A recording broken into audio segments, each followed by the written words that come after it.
Yo, what's going on, guys? Welcome back to another live stream. We're gonna be live for we're gonna do a final predictions for UFC 309. I'm gonna give you guys my final predictions. We're gonna take a look at the weigh-ins and analyze the fighters. Analyze what the fighters look like at UFC at the weigh-ins, and I'm gonna give you guys my final predictions for each fight. I'm gonna give you guys what kind of bet I like on each fight, and we're gonna break it down. Let me see if I can bring up the weigh-ins. Hopefully, you guys are having a beautiful day, man. It's UFC 309. It's that day, right? It's that time. Let me see if I can find good pictures of these fighters on the scales. I should be able to find it. Like MMA Junkie usually has all the pictures and everything, right? Hopefully, you guys are doing fine, man. Hopefully, let's go. What's going on now, Finn? Hello, chat. What's going on, bro? How you doing this morning? What's going on, Ernie B? Let's go, Ernie, in the house. What's going on with you, Ernie? How you doing, bro? Are you excited for UFC 309? Bro, I can't wait for it. I'm so fucking hyped. I'm so hyped for this card. And yeah, we're gonna let me see if I can bring I want to find if I can find the pictures of all the fighters. Okay, I think I found it. I think I found the Waynes now finally. It was actually sad. I'm actually kind of disappointed that we watched Jake Paul. I wish I hadn't seen it. It was such a bad fucking fight. I mean, it was terrible watching that fight. But yeah, that was just like a rigged fight. I mean, you can clearly see it was rigged. I mean, as much as I want to believe that Jake Paul wasn't trying to hurt him. I mean, I don't know. I almost looked like Jake Paul wasn't trying to knock him out. He was taking it easy on Mike Tyson, and that's probably better for him going forward. I mean, because people are not gonna hit on him that much anymore. Imagine he knocked out Mike Tyson with one big shot, and Mike Tyson was all cold at 6 years old. That probably people would have probably never forgot about that. I mean, ever. They probably would have just hated on Jake Paul, but that's what Jake Paul wants. I feel like he likes when people hate on him. I could be wrong on that, but I feel like that's why Jake Paul keeps fighting these guys that are 6 years old, 50 years old. Anderson Silva was 50 years old, if I can remember right. Nick Diaz needs to retire, bro. I honestly feel like he should retire. I mean, him versus Luque. I actually gave him I was actually giving him a chance in that Luque fight because Luque looked terrible against Buckley, but Buckley's gonna be fighting he's fighting Kobe now. I mean, that's actually a pretty good fight, right? Buckley's fighting Kobe now. I mean, good on Kobe for taking an up and comer. I don't think Kobe really had a choice though. I mean, but yeah, a fair play to Kobe though for taking that fight. I mean, and Ian Gary is taking on Shavkat Rakhmonov. That's gonna be a crazy fight, bro. It's gonna be insane. I can't wait for that one. I mean, I wish we got Ian Gary versus Kobe. The press conference would be fucking hilarious. I mean, the weigh-ins and everything. All week would be entertainment, right? All week with Kobe and Ian Gary. But yeah, I mean, with the Ian Gary and Shavkat, I mean, I don't think Shavkat's really gonna be talking smack. I could be wrong. I mean, maybe Shavkat brings his A game to the table, but yeah, Shavkat. I mean, with the language barrier, I don't think there's gonna be much beef back and forth. I mean, I think Shavkat respects Ian Gary for taking this fight, so yeah, I think there's too much respect there. Maybe Buckley and Kobe, they might go back and forth. They might go back and forth. I don't know how much back and forth they're gonna go. I mean, but yeah, that could be a winnable fight for Kobe. I mean, but I don't know. I don't even know how he wins that fight. To be honest, you guys, I would probably pick a Buckley because of momentum right now. But Kobe, if he looks like anything like he did in that second fight with Usman, I feel like he has a pretty good chance of winning that fight. So we got some big fight announcements. I mean, yesterday. What's going on, Sloot? Let's go, Sloot. What's up, bro? I feel like Jake Paul went easy on Mike, and I didn't want to. You don't want to knock him out, bro. I want to see knockouts. Obviously, I don't want to see Mike Tyson get knocked out, right? Yeah, 6 years old. But I'll be honest with you, I want to see KOs. That's why I watch this game, bro. That's why we watch MMA. I don't watch MMA to see fucking two guys spar each other for $20 million, $40 million. I mean, Mike Tyson took that fight, right? We shouldn't feel bad for Mike Tyson. He took that fight on his own will. It's not like anyone forced Mike Tyson to take that fight. I mean, if someone offered me $20 million, and if I'm 6 years old, I mean, obviously I'm not a boxer, I'm not a fighter. But if I was in that same situation, I mean, I probably would have taken that fight. And I don't know, Jake Paul, could he have knocked him out? I mean, maybe it probably could have if he really wanted to. But I don't know, he was actually getting touched up by Mike Tyson with Mike Tyson early on in that first round. Obviously, at 6 years old, you're not going to be able to maintain that pace or you're not gonna have the cardio to like really push through, and the reflexes, the speed. You can see it in the fight. I mean, yeah, I'm just not sure how legit the fight was. I mean, it was disappointing. Hopefully, this card delivers, and we forget all about UFC, all about Mike Tyson versus Jake Paul. Now I got a Netflix subscription for like the next month or so, so I'm stuck paying for Netflix, and I'm gonna cancel that soon. Let's go. What's going on, better man? Let's go, better man. Bro, I gotta hit you up. I gotta bring you on for like breakdown. Do you wanna hop on for a breakdown? Let me know if you got some time right now. I'm willing to like send you guys an invite if you guys want to hop on for a breakdown with me. Yo, what's going on, SFT? Bro, hopefully I get that package soon, bro. I'm fucking hyped for that. What's going on with you, man? I know your guy Ruffy is fighting tonight, right? Tonight, I mean Ruffy, yeah. Yo, that guy's a problem, man. I can't wait to see Ruffy. I mean, Ruffy, these other guys that from Fighting Nerds, I mean, they've been an absolute like heater.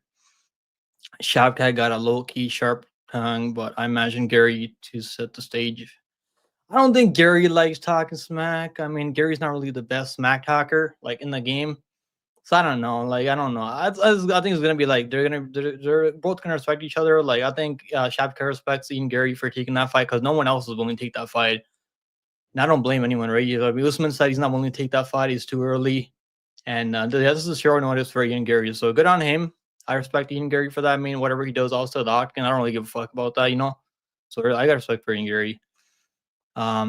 Nick, bro, where's the baddie you would bring on? I'm not going to bring on any baddie for the breakdown. I mean, these chicks, they don't know anything about fight game. Like, what's the point of bringing a girl on for a fight? I mean, maybe there's girls out there that know about the fight game. I mean, I don't know any. Well, yeah, there's one like on YouTube that does YouTube. Base Scotty, I think we might bring her on. I mean, in the future. Embarrassed for Mike. Don't be embarrassed, Lane. I mean, the guy's 6 years old and he still made $20 million. I mean, what's there to be embarrassed of? Nothing. Absolutely nothing. I can't believe how many people are betting on Mike Tyson. Honestly, like we fade people for like 10-year, like 6-year age gaps in the UFC. I mean, we fade people like when there's a 10-year age gap, people win at like 70%. When you're the younger fighter, like 30-year age gap is crazy in any combat sports. I mean, let's go Lane in the house. Could have finished him. I mean, I don't know if he really could have. I mean, I want to believe he should have because he's fucking 30 years old, younger. I mean, but who the hell knows, right? Who the hell knows if he really could have? Jake Paul isn't really that great of a boxer. I mean, let's be honest. He's got some power. I mean, when he's fighting smaller guys, he definitely goes for the KO more often. When he's fighting someone similar to his size, like Tommy Fury, like Mike Tyson, he doesn't really go for it as much, or he doesn't really take a lot of chances. I mean, if you look, you go watch that fight back, you can see he doesn't really take a lot of chances unless he's fighting someone like who's not a boxer, like Mike Perry. Mike Perry obviously can like throw hands, not really a boxer. Ruffy only lost was 5 feet. SFT, yeah, well, yeah, it was that guy, right? He was really good. I mean, that what's his name? Samuel. Yeah, that guy's actually really good. I can't wait for him to make his UFC debut someday soon. Manuel Souza, right? Manuel Souza, I think that's his name, right? Manuel Souza. I could be wrong on that, but yeah, I know that guy has more of that experience. And he's actually really, really, really good. That guy's gonna be probably Manuel Souza. I think that's him, right? Let me see if I can bring him up, guys. We're gonna be talking about the full card. I'm gonna give you guys my final predictions. We're gonna look at the weigh-ins, the face-offs. I mean, let me see if I can like bring up I can share this the screen with you guys so we can like look at the weigh-ins, ceremonial weigh-ins, and like make a prediction. You know, it's actually so loud, bro. Okay, what the hell is going on?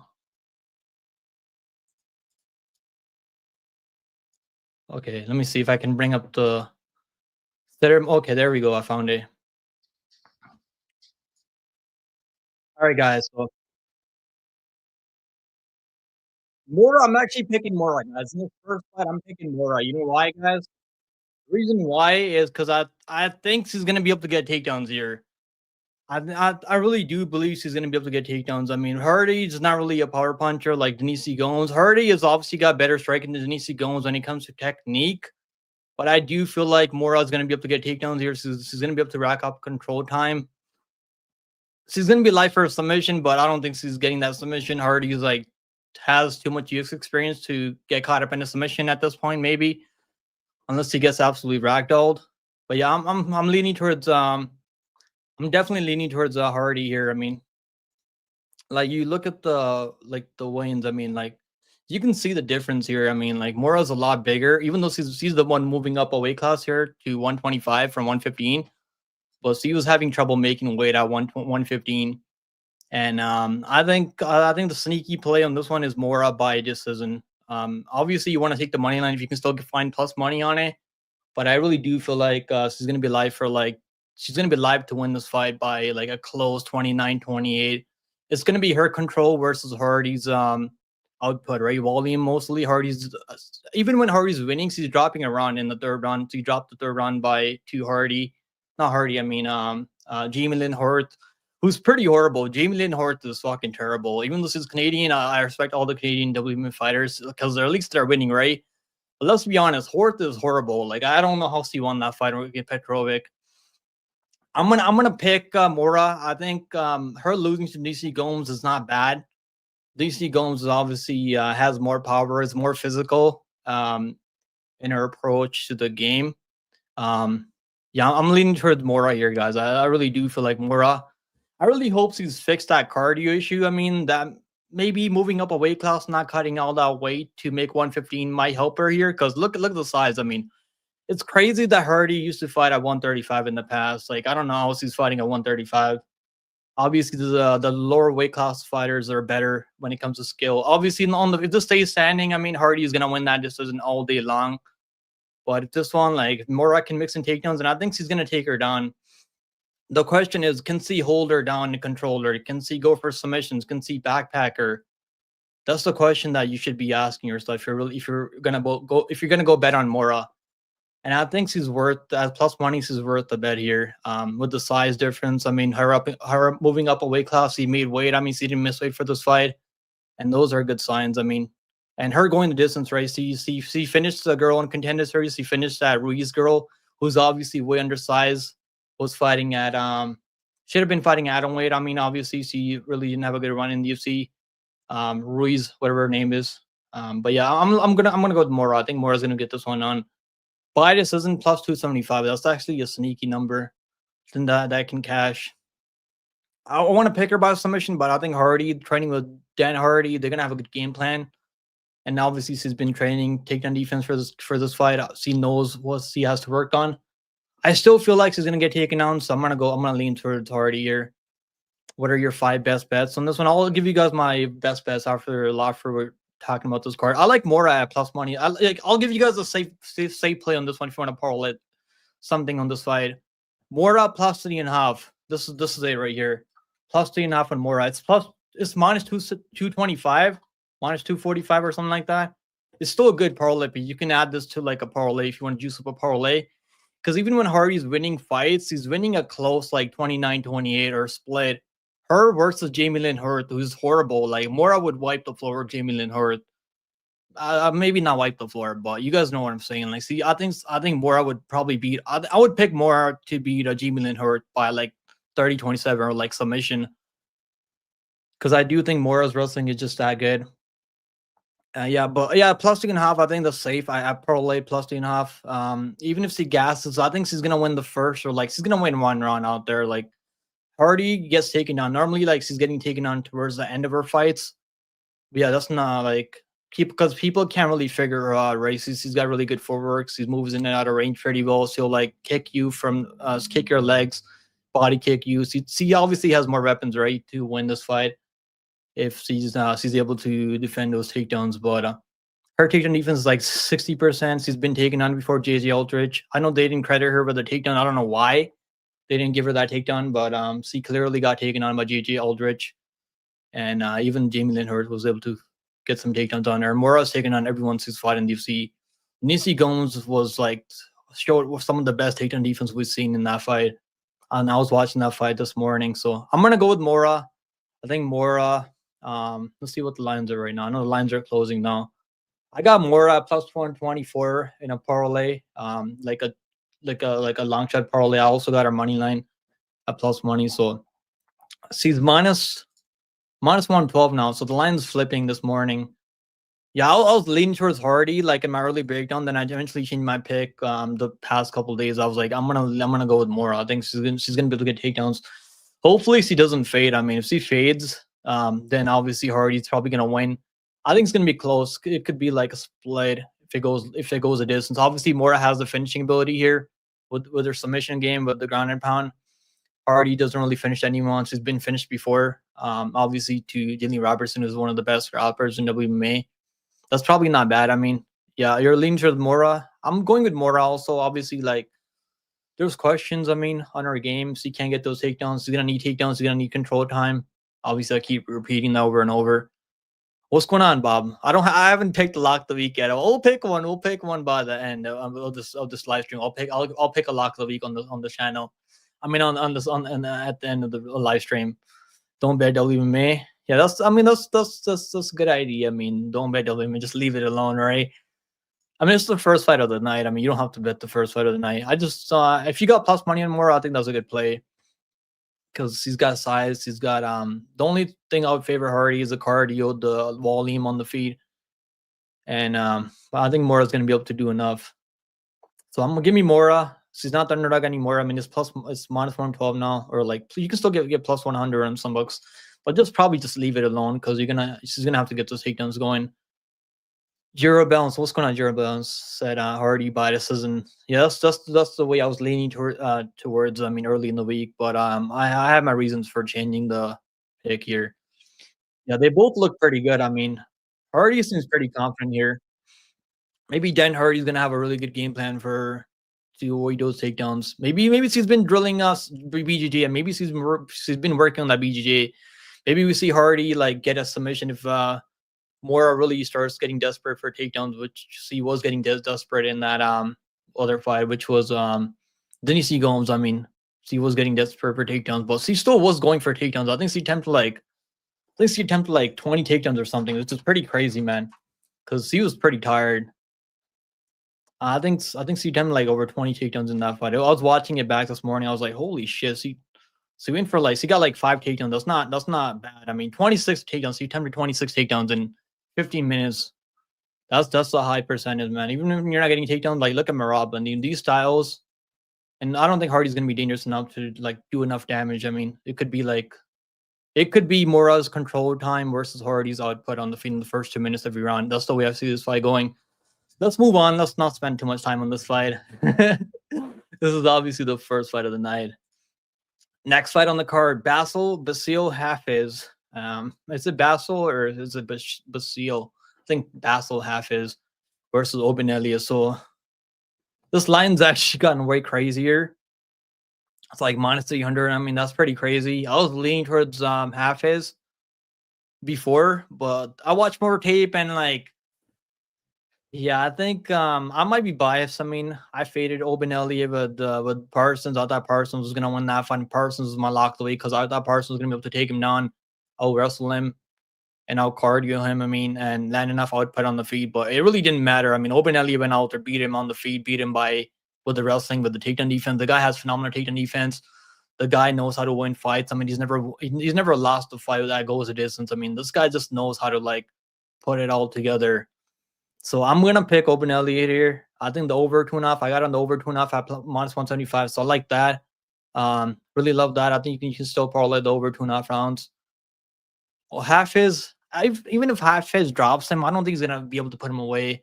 Because this guy Elliott just doesn't go away, man. You watch his contender series fight. This guy just doesn't like look for the door. He's gonna be there all 15 minutes, and I don't think Elliott has the finishing ability to finish Hafez. I think Hafez is really tough and durable. Maybe Elliott can catch him in a submission. Maybe that could happen. Because I know people like don't really think about Elliott as this BJJ guy, but the guy knows how to grapple. I mean, he was looking for like a finish in that contender series fight over Brito. I think the guy's name was Brito. Obviously the guy gassed. He almost knocked out Elliott. I mean, on contender series, go back and watch that fight. It was one of the craziest fights I've seen, and I bet against him there. So I've lost money betting against Elliott in the past like 2 fights. I think I bet him over Woodburn. Yeah, I bet him by decision over Woodburn because that was a pretty like easy read. Even though like Woodburn was able to rock him. So this fight's gonna be like minus 300 for a guy that gets hurt out there. Like his last fight, he showed he's not getting hurt, wobbled, but Parsons not really dangerous. I mean, Parsons normally goes the distance a lot, doesn't really finish many people out there. I think Open Elliott, like third down submission, that could be a sneaky play if Hafez gets really tired. I don't know. Is he gonna get that finish over Hafez? I just don't see it, man. JDM was like piecing him up, and Hafez was still able to like stay in there. But Hafez, I mean, JDM obviously doesn't bring a submission game. I know he's pulling guillotines in that fight. I'm gonna say he goes to this. Nothing the over 2.5 is a good parlay piece still. It's getting kind of crazy now. Open Elliott to win in third round or decision. Yeah, that's a really good play, Lane. I'm already on the over, so I'm not gonna bet Open Elliott. I got him in a buy decision in some parlays, long shot parlays. I'm not gonna bet it straight up anymore because if something happens, if Hafez somehow knocks him out, I'm gonna lose my money on the over and the Hafez and the Open Elliott props. So I want to just leave it alone now. I think the over 2.5 is a good play here because it's gonna be. I see it being close. I see Open Elliott landing the better output, being a little bit cleaner, having the cardio edge on Open Elliott. He's been chinned before, I mean, but one of the times he got finished was on the ground when he got like out positioned on the ground. And Hafez can do that. I mean, he can definitely do that. But that was a long time ago for Open Elliott. When he got finished, he got finished by another guy that's in the UFC now, I think, or maybe I'm wrong on that, but I think he's been finished twice. One of them was on the ground when he got really exhausted. I mean, gave away full mount, but I don't see that happening. I think he's made a lot of improvements since his Cage Warrior days, and now he's going to be prepared for this moment. I mean, this is MSG, one of the biggest fights one of the biggest cards this year, MSG. I think he's going to be prepared. I think Hafez is going to be prepared. I could see Hafez winning the first round maybe with the forward pressure, and then maybe Elliott getting the timing. So I think you can bet Open Elliott live on the live odds. I think you're going to be able to find a good number on Open Elliott. Because Hafez is gonna go out there and like be pressuring forward. He's gonna be out there like walking him down early, and then once Open Elliott like is able to like stay on his bicycle, move in and out of range, land his strikes, defend those takedowns, that's when he's gonna like Hafez might get it down, or he might be able to get him down early in the first round because the guy is clearly really physically strong. I mean, look at this dude; he's fucking absolutely jacked. I mean, so. I think Open Elliott's gonna do it, but the line's fucking crazy. You can't bet him at minus 300. I mean, he was underdog to Preston Parsons, so the fact that you're betting him in like the recency bias, obviously, right? But we know one thing with Open Elliott: the guy is durable in the UFC so far. He's been durable. We've seen him in trouble out there. He's able to recover pretty well, and he can do it all, right? He's got takedown defense. He can strike. He can land output. He can outstrike you on the feet. He's cleaner. I'm gonna go with Open Elliott here. I think Open is gonna do this. As much as I want to see an upside here, Hafez getting a crazy KO, but I just don't see it happening. The guy's like, obviously he has some power, but it's not really clean technique. I think Open Elliott's going to be able to go the distance here, and he's going to be able to win 29-28. So I'm going to pick 29-28 decision here. Let's see the face-offs. I mean, the face-off, honestly, Open Elliott actually looks bigger at the face-offs. I mean, look at this. Look at Open Elliott, man. Look at this guy's confidence. I mean, like, you can't bet against this guy. I mean, you can't do it. I learned my lesson in the past. I'm not going to do it anymore. Like, I really thought Parsons was going to be able to beat him. That's why I have to look. You guys see my haircut? I mean, look at my haircut. That's what happens when you bet against Open Elliott. I lost my hair, guys. I lost my hair. Lost my bet against Open Elliott. I had to, like, shave my fucking head off because Parsons is my lock of the week. So he embarrassed me, man. He definitely embarrassed me there. Open Elliott decisions should hit. Yeah, I'm already on the overs. I'm just not. I have the decision now, like couple of like long shot parlays with some other props. Well, I have him with the Moura by money line at plus money. Him there, and I also have a Mickey Gall. Like I think Mickey Gall's gonna win. I'm pretty confident. I'm actually getting more confident in Mickey Gall, which is scary. I shouldn't be confident in Mickey Gall. Laugh my ass out, dude. What's going on, dude? Dober? Why you got Dragon Ball by your name? Bro, it's Puma. It's not Dragon Ball. I mean, it's just the brand name. Oh, but yeah, I think he's gonna win by decision. You have 5 units, bro. I got 3 units on the over. So like I should have parlayed it maybe, but I was like parlays. I've been like, I'm actually not doing turbo in parlays recently, but like last week, bro, I should have had a clean sweep. I mean, Robertson got that submission. That was disappointing. I mean, Gall is gonna be my lock, you think? I'll let you guys know my lock the week towards the end. I mean, I don't know. It's scary. It's gonna be scary, like picking Gall as lock the week. The guy's like 50-50 in the UFC. Like, That's kind of scary. I don't know if I'll be able to do that. Let's see, right? I still haven't decided yet. Let's see. So yeah, I'm gonna pick Open Elliott. I think he's gonna win. The card, you're obviously gonna favor Open Elliott. It's gonna be cleaner.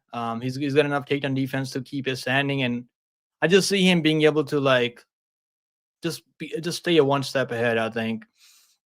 But yeah, probably live betting. I think is the better play here. If you want to bet Open Elliott money line, live bet him or just take him by decision because I don't think he's finished. Take him by a third rounder. This isn't like Lane said earlier. Because if Hafez gets finished, it's gonna be like later when he's really if he's really tired. If he really tries to knock out Open Elliott, then he really empties the tank. I mean, I'm mumbling over my words now. If he really goes out there, empties the tank early, trying to get that KO, because Open Elliott's gonna be able to stay in there. I think even if he gets rocked early, I think he's gonna be able to recover. Because I've seen this guy like be hurt in so much trouble and still able to come back and recover and still win that fight. So live betting, I'll tell you guys that's probably the way to go, or take him by decision, which is how I see him winning. Open Elliott's legit. Yeah, he is legit, man. He's definitely legit. Damon's cut looks like yo, what? That's fucking crazy, bro. We calling. I'll bring you. I'm gonna run through this card quickly, then I'll like bring you guys some of you guys on. All right, so I'm gonna go with the Open Elliott by decision.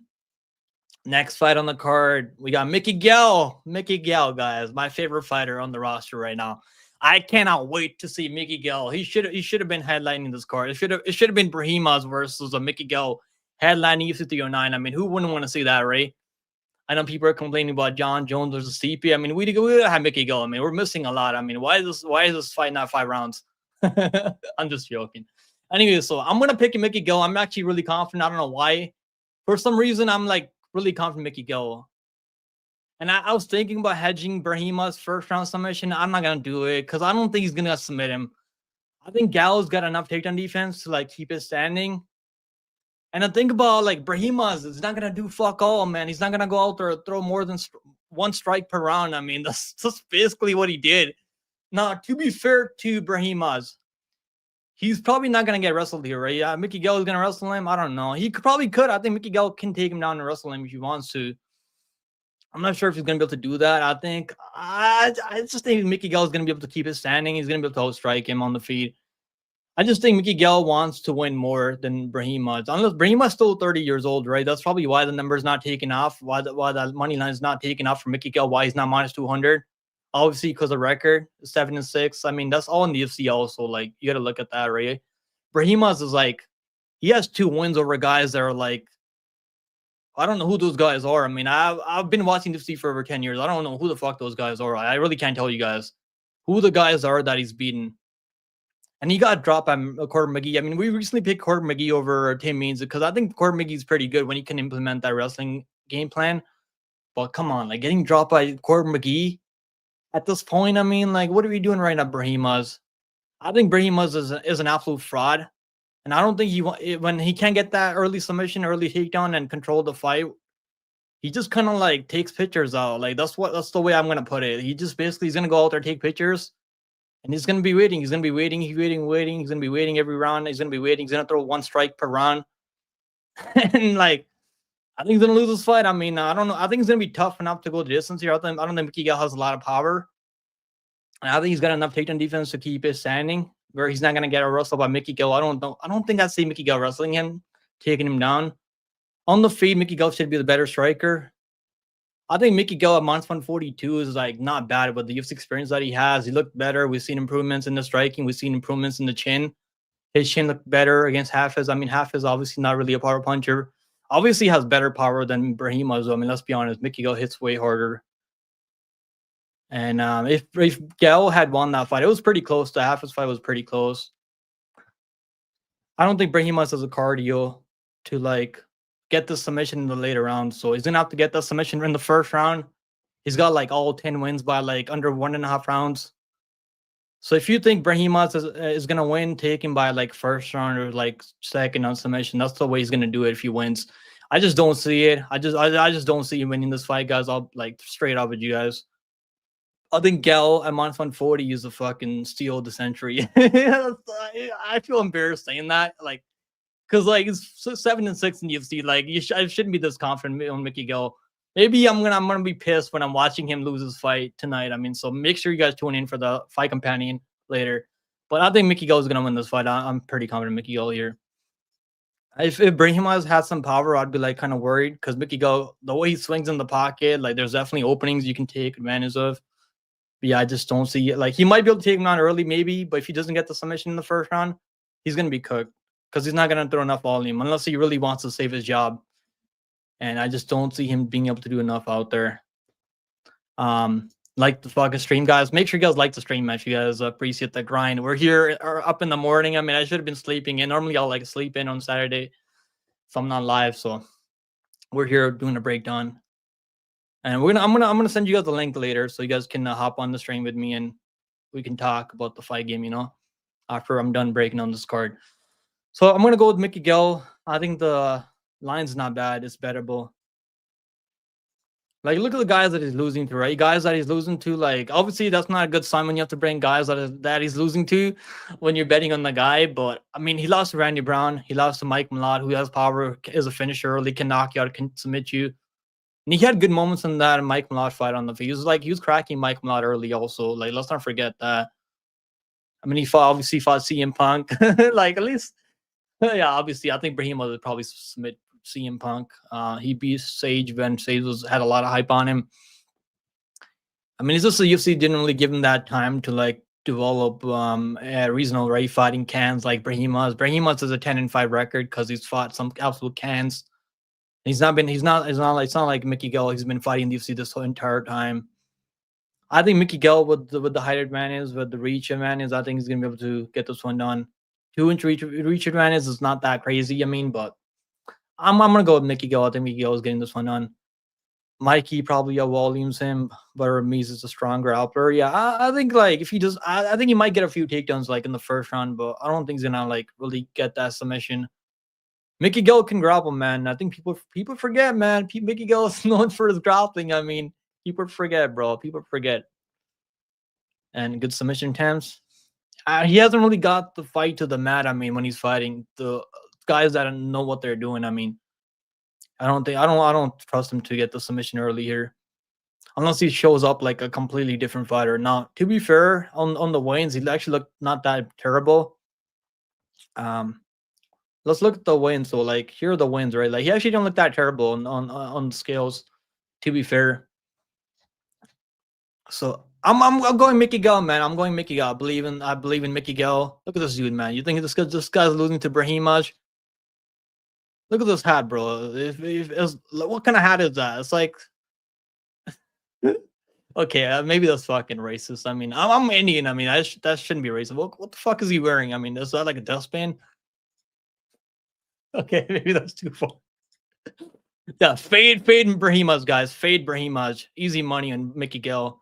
He's gonna win this one, so I'm gonna go Mickey Gall by decision. I think Brahimaj is tough enough. He's gonna be able to stay in there, man. The one thing about Brahimaj is he's tough.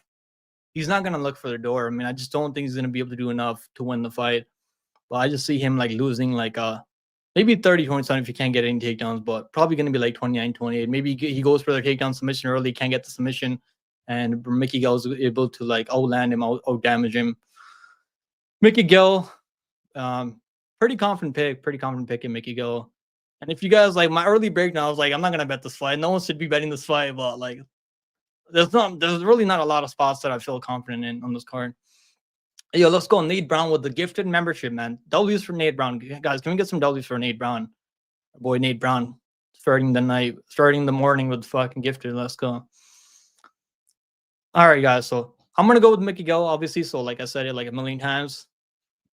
I don't know. Maybe like I'm gonna be disappointed. I'm like, why the fuck did I bet on Mickey Gall? Maybe that's the way it ends, you know. But I think Mickey Gall, he wants to win this fight more because Brahimaj, he just doesn't throw enough volume. He's never thrown like over like, I don't know. He's never thrown more than like 30 significant strikes in a fight. He's thrown 32. He got outstruck by Corbin McGee. I mean, like, come on, like Corbin McGee's not a good striker. He almost like he got his ear fucking boxed off by Max Herfin.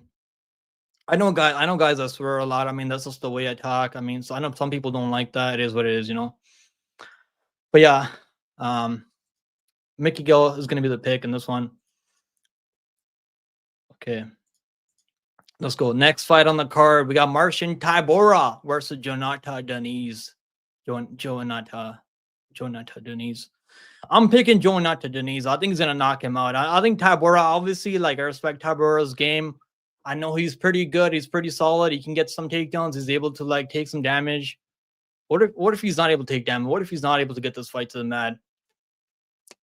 Like, I don't know. I don't really believe in Tybura's game. I never really have. Like he beat Greg Hardy. I mean, Greg Hardy needs like a fuck inhaler. I mean, every round. Like, go back and watch the fight. Greg Hardy needs an inhaler after every round. I mean, he's got like, what's it called? Like, what's it called when you can't breathe? I can't fucking remember now, but whatever. Not pneumonia. I think it's called like some cardio fucking like he can't breathe them, and the guy can't breathe for like more than a minute. Anyway, so I'm gonna go with Jonata Diniz. I think he's gonna be able to knock him out of here.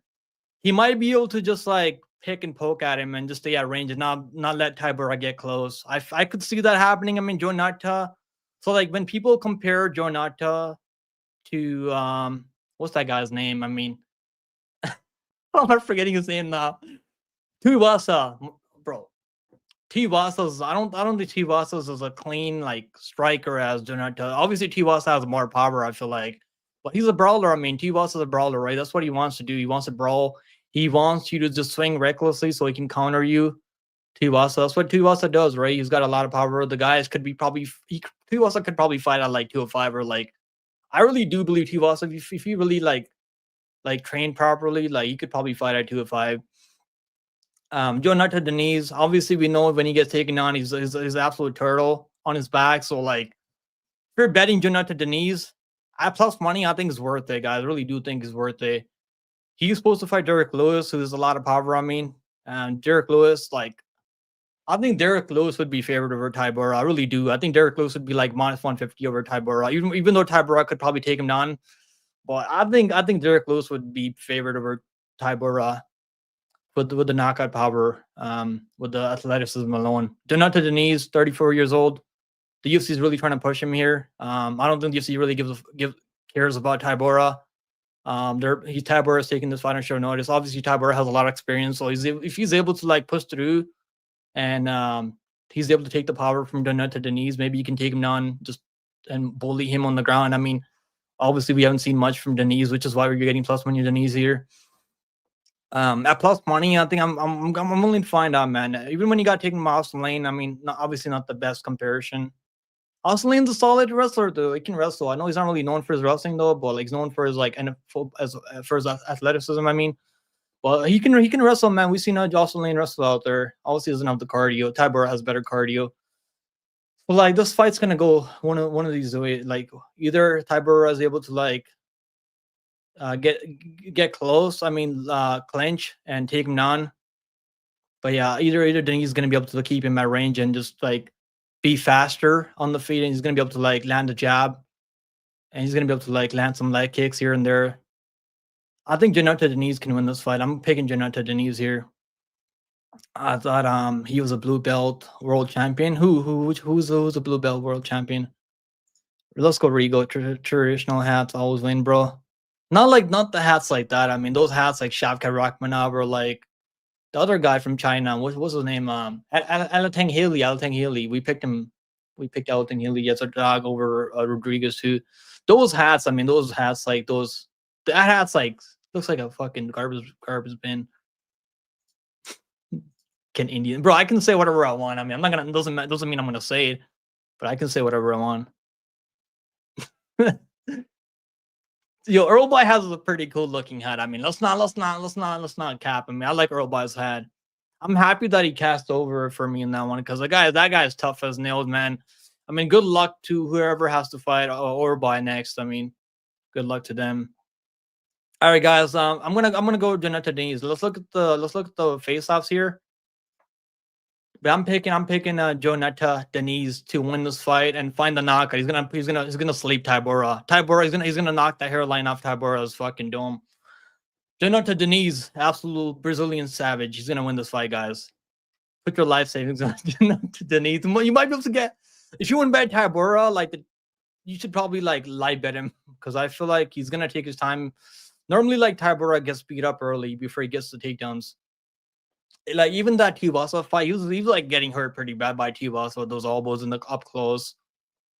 But he was able to push through. Tybura's obviously absolute turtle on his back. And I don't know, Tybura doesn't really have the momentum that Diniz has. He was on like a 4-5 losing streak. I mean, I don't know how Tybura still ranked in top 15. That just goes to show how terrible UFC heavyweight really is. I mean, the fact that Tybura is still ranked in top 15. Like, I don't know how Nascimento's in the UFC. I mean, they should probably fire him too. I know they fired Romanov.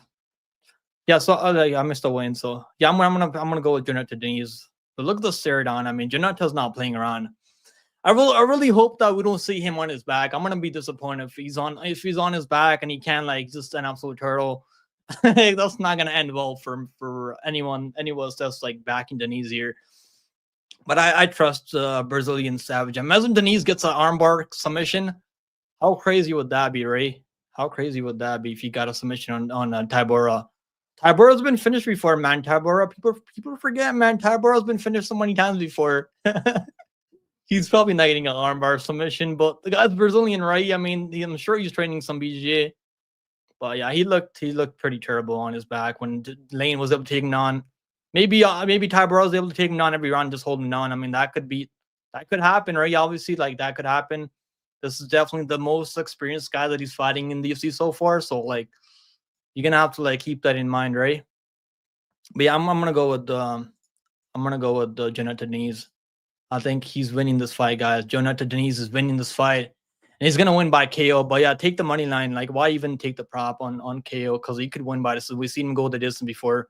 And that's the one thing I like about Jonathan Diniz. Even if you can't get the early KO, you know he's going to be able to, like, keep it on the feet. If he's able to keep it on the feet, he's going to be able to, like, outstrike him on the feet. He's obviously the cleaner striker. If you can put away Tybura early, which I'm picking him to do, but I wouldn't bet the KO. I think the money line's, like, good enough. Jonathan Diniz right now is plus 102, so like he's barely underdog now. Yeah, I got Jonathan Diniz. I think he's winning this fight, guys. Jonathan Diniz for the KO win. What's the KO? I haven't bet the KO, but yeah, I got Jonathan Diniz in like some long shot parlays, straight money line also. I'm not like, if you want to hedge, you can hedge Tybura like by submission or something like that. That's the way he's gonna win if he wins by submission. Fight doesn't go to this in minus 280. If Tybura wins, I could see him like, I don't know. I could see this fight going the distance. I mean, they can't really put away each other early because Tybura has cardio. He's pretty durable later. Like normally, you gotta knock him out early if you're able to finish. You gotta finish him early in the first like 2 rounds. I think Tybura is gonna go to sleep here. He's 39 years old. I mean, not that old for a heavyweight though. Let's be honest. But one of these days, man, you can't really hang around at this level. I really don't like his hairline. I really hope he gets fucking knocked out cold. Tybura is gonna take an L. Let's move on to the next fight, guys. So next fight on the card, we got David Onama versus Roberto Romero. Roberto Romero is gonna get KO'd in the first round, guys. I mean, this is like Jack Scroggins. I mean, I think Roberto Romero is probably gonna show up. He's probably gonna look for, like, put up a fight early. Then he's gonna find out that he's outmatched in the power and the striking, the speed, and like he hasn't fought anyone. I mean, to the Onama's level. I mean, not even close. I watched tape on this guy, and I was like, why the hell is he fighting Onama? Like, that's what I'm trying to figure out. Like, how the hell did he get this fight? I guess they're signing anyone that's willing to pick up that call and like be like, okay, I'll fight Onama at MSG. I mean, look, good for him, right? Good for Romero, though. Like, he's getting to make his UFC debut at MSG. I don't think it's going to be good memory, though. I mean, I don't think it's going to be good memory. I mean, Onama's put away guys like Gabriel Santos, who would wipe the floor with Romero. Or, like, Gabriel Santos would knock him out submit him or knock him out in the first round, probably with the up kick to the face. Like, he almost knocked out, what's that Asian guy's name, Chinese guy's name? He almost knocked him out in the first one. So Onama was able to put him away. And I picked Onama there as a plus 180 underdog in that spot like a long time ago. I was like back in April, I think, last year. It was pretty long time ago at this point. Tybura could win, but he's slow, kind of dumb. I hate seeing him like when he's striking. It looks so bad, man. Like it looks terrible. I mean, he's so open. I mean, doesn't really move his head. I mean, he's not really gonna have any footwork. He's just one of those guys that can survive some of these first round, like him. He can survive the early storm and then push through and get a takedown and like dominate with the takedowns wrestling, right? But yeah, I think it's gonna be tough. I really hope like Diniz is able to stay on the outside and just pick and poke at him, not really commit. If he really commits, that's when he might get taken out if he really commits. But yeah, I'm leaning towards Diniz there. Okay, yes, I'm Rossi Korean. I'm gonna take. What the hell does that even mean, Rego? Rossi, Christian, Hermetic Wizard. Yeah, I don't know. Tybura, if he's still training hard. I get all the people in Tybura. Obviously, the guy has like way more experience at the UFC level. Like, I get it. I like wearing Genderoba's traditional hat. Yeah, I like your hat. I know you're talking about. Let me see if I can bring it up. Look at the bro. So he's gonna be fighting for the title, right? Wearing Genderoba. So he's gonna be fighting for the title. I know. Like, what's that girl's name? Tatiana Suarez is like out, right? She's out. She's injured. I mean, I don't know. Like, it sucks for Tatiana Suarez because she's so talented. Yeah, she just doesn't have any like. She's not like healthy. I mean, like I don't know when she's gonna fight for the title, but it should be Tatiana Suarez. But I feel like it's gonna be now. It's gotta be Genderoba. Look at this hat. I mean, how can you not like Genderoba? Look at this absolutely beautiful girl. Yeah. Okay. Let's move on to the fight now. Diniz by a second on KO. That's the way I could see it going like that. I mean, I could see like Diniz defending all the takedowns, Tybura getting kind of desperate with the takedowns and getting KO'd, walking into like a left hook, right? Yeah, what's going on nowadays? What's up, Nick? Your work ethic is insane. It's not that crazy. I mean, I haven't been live that much. I used to go live like almost every day. It's tough though. Like, yeah, I don't like YouTube. I don't really like. It's not a full time thing for me. So like, yeah, I gotta pay my bills, right? So like, yeah, there's shit to do. But I've been able to go live more this week. Hopefully, I can like set up a schedule in the future. You know, Werner's hat is goated. Yeah, 100%, bro. Diniz weird twister, bro. Imagine Diniz gets a twister. I mean, it's not gonna happen. I don't see it happening. I think it's gonna be Diniz by KO. Tybura. If you go grapple Tybura, man, like Tybura should hang it up. He should retire. If Diniz is able to submit him. Diniz is getting subbed. Yeah, that could happen. I mean, if he's able to get those takedowns. Ruffy in Prates, man.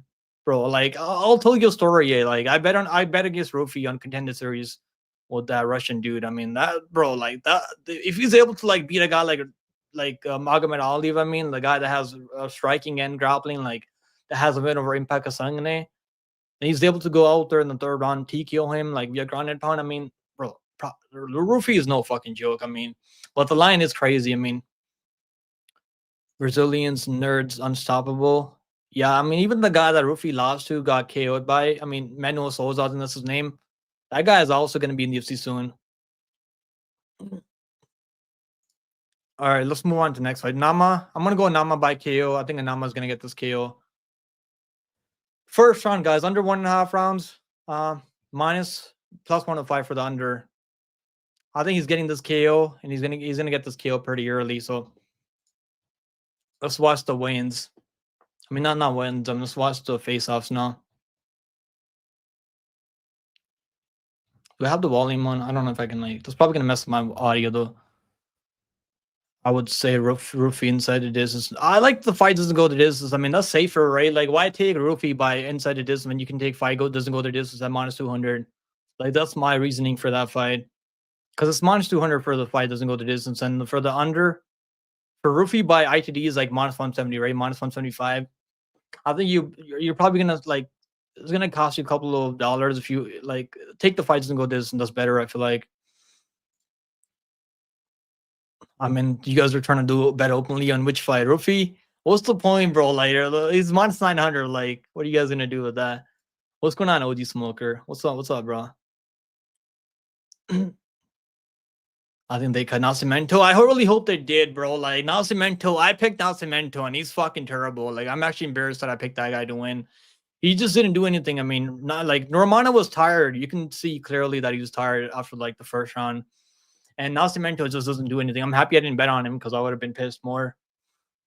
Yeah, I'm gonna go with the Nama. Nama's gonna get this one done. Like, I'll say one thing about Romero though. He's pretty tough though. Like, if he's getting rocked on the feet, and that happens a lot often, right? In his tape, he's pretty hittable. I think like he's gonna be able to like maybe hold on. I mean, for a bit.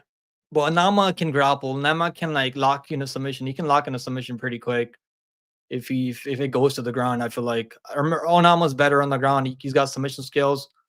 The only way he loses this fight if he gasses trying to finish this guy, and Romero, he can't put away Romero. I mean, he's gonna be able to put away Romero. I think he's gonna be able to like put him away pretty early. I'm gonna say like a first like 4 minutes saying he's gonna knock him out or like submit him. So under 1.5 rounds plus money. I mean, could it go over if Romero really shows up?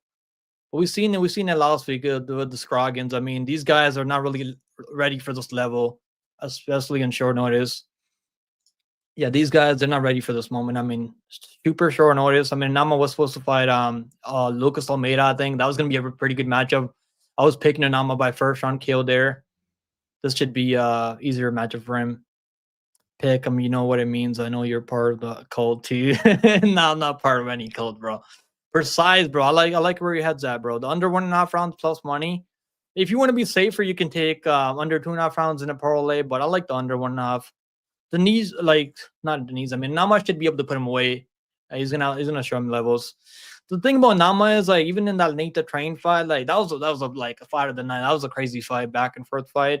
And he was trying to put away Nate the Train, but Nate the Train was able to recover. He was able to like hang in there, stay in there, man. Like that was an absolute dog fight. She got a great hairline too. Who wore in Generoba? Yeah, that's my girl right there, Elaine. Obama is a can. Well, you mean a Nama or like a Nama's a can? Hell no, bro. Nama's not a can. We made money on him over Jonathan Pierce. We had him as underdog there. Crazy that this guy was underdog to Jonathan Pierce. We recently picked Pat Sabatini to beat Jonathan Pierce. I really don't get how Jonathan Pierce keeps getting so much respect from the books. The guy's like minus 200 over everyone. I mean, he was minus 200 over Onama, I think. He was minus 200 over Brito. No, he's like minus 130 over Brito, I think. And he's like a minus 200 over Pat Sabatini. And people are picking him to knock out Pat Sabatini. I mean, like, bro, like Pierce should hang it up. I mean, he's probably not going to hang it up. He's like 5-3 now or something like that. So he's probably not going to hang it up. Yeah, Pierce is like he's got to figure some stuff out. I mean, if he wants to hang around in the UFC, I'm gonna go with what's his name? Obviously, I'm gonna go with Onama. I mean, no shocker here, right? He's minus 1350. I mean, he's gonna put him away. I mean, I'd be kind of shocked if he can't put him away. Under 1.5 rounds plus 105. I still like that. I think there's still a good value there. Fight doesn't go this, I think that's a good parlay piece. But I like the under. I think he's gonna put him away pretty early. I think Romero's he's gonna look to clinch, and I don't think it's gonna work out for him. And Nama's really physical. He's probably one of the bigger 145ers on the roster right now, like next to Diego Lopez. I mean, Jair Rodriguez. These other guys. I mean, like Murphy's pretty big for the weight class also. Yeah, I'm gonna go with under 1.5 here. Let's move on to the next fight, guys. Next fight on the card, we got Jim 18 Miller. My firm locked the week over Benitez. Benitez is not horrible though, so like it actually was a lot closer. That fight was actually a lot closer than some people remember. I feel like I've been picking Damon Jackson, and I'm not really a Damon guy. I don't like trusting Damon is like it's hard to do. I mean, let's be honest, the guy is like hasn't really been that consistent in UFC at 145. Now he's moving up to 155. I get everyone picking Jay Miller. He's gonna be live for a KO if he can defend takedowns. He's gonna be probably the better boxer. He's gonna have better leg kicks. I feel like if you can knock out Damon in the first round, Damon's gonna be able to like hang on to him, take him down, backpack him, and once Damon's able to like get those back control, like he's really tough to like get away from him, man. And he honestly looked better on the scales for this fight than he normally does at 145, cutting down to 145 because he's like 5'11", right? 5'10", 5'11", fighting at 145 normally. So this is his debut at 155. I don't think he's ever fought at 155 in the past. All right, so let's look at the veins. I mean, the face-offs. I'm leaning towards Damon Jackson. I think she can win this one. I'm gonna go with Damon. I mean, the line's definitely crazy now, like minus 180. I don't know, like I wouldn't probably trust him at that line, minus 200 almost. Because there's always a worry about Damon Jackson, but he showed he's pretty tough already. The Chepe fight, I mean, he took an absolute beating in that Chepe fight. He was able to stay in there. That fight should have been stopped. I mean, I was like pissed off that I didn't stop that fight because I had Chepe by KO. Oh, now there should have been a KO, but yeah, even like Miller took a lot of damage too. At 41 years old, taking all that damage to Bobby Green. I picked Jim Miller there over Bobby Green. That was actually a bad pick because he couldn't really get his striking going. Obviously, Bobby Green is a better striker than Damon Jackson, but Damon can bring the wrestling and the cardio and the obviously he's 5 years younger, right? So he's gonna be able to like he's still got some mileage I feel like left in his career. I'm gonna go with Damon. I think Damon's gonna get this one done. But yeah, it's like you gotta be careful, like if you're paroling him at minus or like betting him at minus 200 now, because like if you got in early, like minus 135, like I did, minus 140, even minus 150, minus 170. Also put him in a parlay, long shot parlay at minus 170. Like up to minus 170 is not bad, but like once it's getting over minus 200 now, like it's like you're playing with fire, man. But I think Damon's like I'm pretty confident Damon. I think he's gonna be able to get this one done. His takedown defense, like his dropping is good enough. I feel like Miller has 47% takedown defense in the UFC, and we have a lot of like stats on Jay Miller. He's got a ton of experience at the UFC level. He's gonna have to just like stay at range and just kick those legs and just maybe like knock him out early, right? That's the way Jay Miller is gonna win. So if you like Jay Miller, he's gonna have to like get it done early because I don't trust his cardio to beat Damon out cardio Damon if it goes a distance. I think Damon by decision, that's gonna be my pick. But the reason I'm not betting him by decision, which I probably was thinking about, is because Jay Miller's 41 years old, right? Like he's not gonna be able to have that durability there. I think Damon's gonna be able to backpack him, maybe find a submission. I mean, maybe he could find a submission. It'd be nice for him to finish a guy like Jay Miller. I think Jay Miller's tough though. He's gonna be able to stay in there. So I'm gonna go with the decision method of victory here for Damon Jackson. You tailed the Onama. Yeah, I think it's you got it at plus 115. I think that even at plus 105 is pretty good bet. The only way I see that fight going over if Onama just kind of like lets him hang around. But I don't think he's gonna let him hang around. If he hurts him in the first round, I think he's gonna put him away. Let's make some money, bro. Let's go, bro. How many finishes are we gonna get? Last week we had like 8 finishes. I mean, last week we had a lot of finishes on the last week. That was a crazy card, bro. UFC Vegas 100. That was definitely like one of the better cards this year, especially for Apex card. I mean, we normally don't get a lot of finishes. Now going back to the old gloves, I think we're gonna see more finishes on this card. I'm not sure we're gonna get like as many finishes as like last week. I think there's gonna be at least like I'm gonna say like 5 finishes on this card. I think we'll probably see like 5 or like 6 maybe if the card's really good. 6 finishes on a pay-per-view card is gonna be solid. You guys know Jake Paul card didn't have any finishes, no knockouts on the Jake Paul card. That's pretty embarrassing, but good for Jake Paul, man. I mean, he had 70K people watching him fight him versus Tyson. They made like $17 million on the gate alone. I mean, that's a lot of money, man. That's a lot of money. Good on Jake Paul though, and they're trending him, and that's because of Mike Tyson, obviously, because people care about Mike Tyson. I wonder how many pay-per-views they're gonna sell with this card because it's not a terrible card. I mean, Aspinall versus John Jones, I think would do better numbers. Obviously, people want to see that. But I think this could be a solid card overall. Yeah, I'm gonna go with the Damon Jackson money line, but it's kind of getting it's kind of getting crazy now with the odds because he's like minus 205 now. Like it's getting crazy now, man. Like minus 170 even is like not that bad, but like over minus 200, like I would stay away. I wouldn't bet him over minus 200. Because there's still like he still has like striking is not really good enough. Like Jim Miller has some power even at 40 years old. He was seeing that him knocking out Nicholas Mota.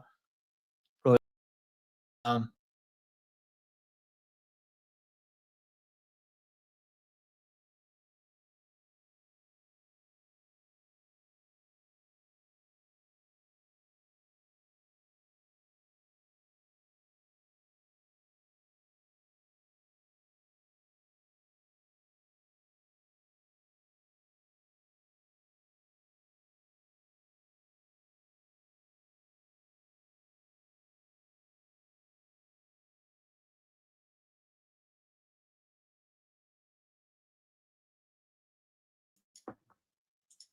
Okay, we're back. We're back. Let's go. We fixed it. We fixed it, guys. We got it done.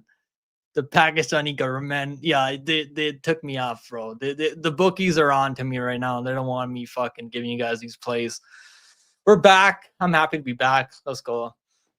Yeah, I'm gonna pick Damon Jackson by decision. Unlike Martian Tybura, Damon Jackson knows better than to play reindeer games with this brand new state of the art hairline. Bro, he actually got a pretty sick hairline, right? Look at this guy's hairline. Like, he actually fixed it. I mean, whoever, like, wherever he went for his hairline, like, shout out to them, right? They actually did a pretty good job. Like, look at this guy's hairline. Tell me he didn't do a good job with his hairline. They did pretty good. Jackson by decision is, let's see what the odds are on that. Damon Jackson by, I think Miller, he might, like, if he's gonna finish him, it's gonna have to be like submission. I don't think he's gonna like knock him on. It's gonna have to be like by like submission if he catches him in a submission. I don't think he's gonna catch him in a submission. And people have caught Jim Miller in a submission before, like Oliveira, but that's a different level. That was a bad look for Netflix, which the fight. I mean, I don't think they care, Lane. They made a ton of money. I mean, the numbers they did was crazy. So I don't think they really care about what people think. I know Jake Paul doesn't care what people think. That's why he fought Mike Tyson. And didn't Better Be call him out? I mean, I want to see that fight. You know what's crazy is that Jake Paul is a money fight right now. Like, let's be honest to ourselves. Like, Jake Paul is the money fight in boxing right now. Like, when it comes to doing numbers, I mean, selling not pay-per-views. I mean, getting people to tune in. Jake Paul does a pretty good job getting people to tune in, building up like hype around the fight.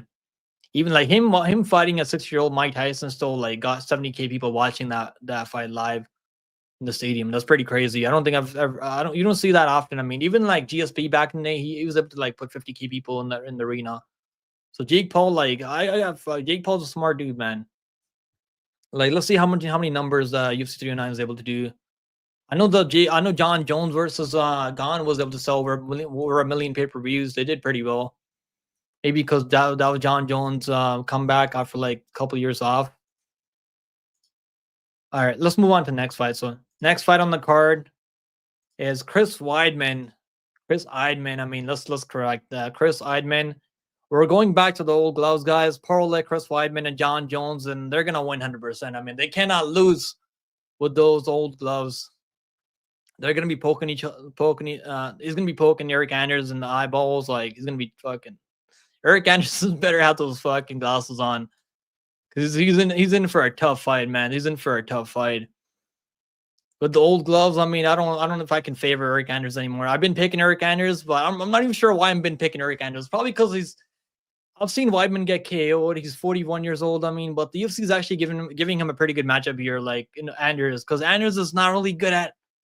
I mean, I remember telling people not to bet him out against Jimmy Pickett, and I'm happy I didn't bet him against Jamie Pickett. He was like minus 500, and he got dropped by Jimmy Pickett in the first round. I mean, that's not a good sign. For him to win this fight, he's gonna have to like cage push, take Weidman down. And the more I think about it, like, is he really gonna like take Weidman down? Can he knock him out? I mean, he could, maybe, right? Maybe he could. Maybe he goes for a takedown. Weidman snaps his leg in half. Maybe it's a TKO via injury. I mean, I really hope that's not the way this ends. But it's just like, I don't know if I could trust Weidman's durability. And Anders is the same way, but Anders is like tough enough. He still like hasn't taken the damage that Weidman's taken. So like this one, I'm still not sure who the hell I'm like. I've been picking Eric Anders, but like I don't know if I want to like Weidman. I feel like this is a pretty good matchup for Weidman, man. The UFC, obviously, they want to see Weidman win. He worked for the UFC. They're pretty close. I feel like the split, man. Like I can just feel it. You know, when you got a sneaky feeling that something's gonna happen. I feel like this could be it right here, bro. I feel like this could be it right here. I'm not betting on this fight. I mean, I got Weidman by decision and like some long shot parlays, but I'm not betting like a lot of money on this fight. I mean, like other than long shot parlays, I don't trust Weidman as like a unit or unit players. Like more than that, I don't trust him at all. Like with the durability, I don't trust Eric Anders. If Weidman wins, I don't think he's gonna finish him. I think Weidman's like hasn't really finished anyone in a long time. And if Anders wins, I think he's gonna go the distance. I mean, as much as I'm scared to say, because Weidman's durability, but Andrews is not really finishing anyone. He couldn't even finish Jimmy Pickett. He barely won that fight, man. I mean, Jimmy Pickett, if he had better takedown defense, he probably would have like won that fight for sure. I'm gonna switch my pick to Weidman. I think Weidman's gonna get this one done by like split. I could just see it. I mean, if Andrews doesn't chin him, and I don't think he's gonna be able to chin him. I don't know, man. Like Weidman went out there and beat Bruno Silva. I mean, that was like he didn't look that great. I mean, he was up to strike Bruno Silva. Bruno Silva seems mentally checked out from the game. I mean, like let's be honest, Bruno Silva is not really there. He doesn't want to be out there fighting. He's already he made an Instagram post a couple of weeks ago after his fight in Abu Dhabi that he doesn't want to do this anymore. I mean, I don't know if he really said that, but I don't know. I can't really translate that. Let me see if I can find out what he said exactly. He says I'm not just speaking out of my ass right now. Bruno Silva basically said that he's dealing with some mental health issues. That he's been like he's depressed. I mean, I know depression is pretty bad. I mean, it can happen to anyone. But like obviously, like if you're depressed and you're fighting in the UFC, Bruno, let me see if I can pull him up here. That's what he said that he's depressed and he doesn't want to be out there. Like he clearly doesn't even fight anymore. He's not throwing volume out there. Like in Abu Dhabi, Bruno Silva just didn't do anything. I mean, it's basically it almost seemed like he just came to collect a paycheck. And clearly from his Instagram post, he just came to collect a paycheck. So I don't know how much stock we can really put into that fight for Chris Weidman. Like, that's my worry with this one. Like, being depressed in your 30s is wild.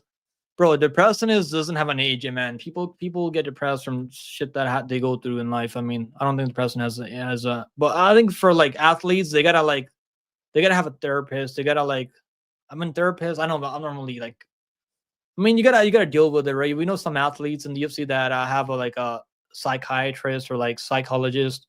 They go every week. They talk to them about like I don't know, like it depends, right? Who you are.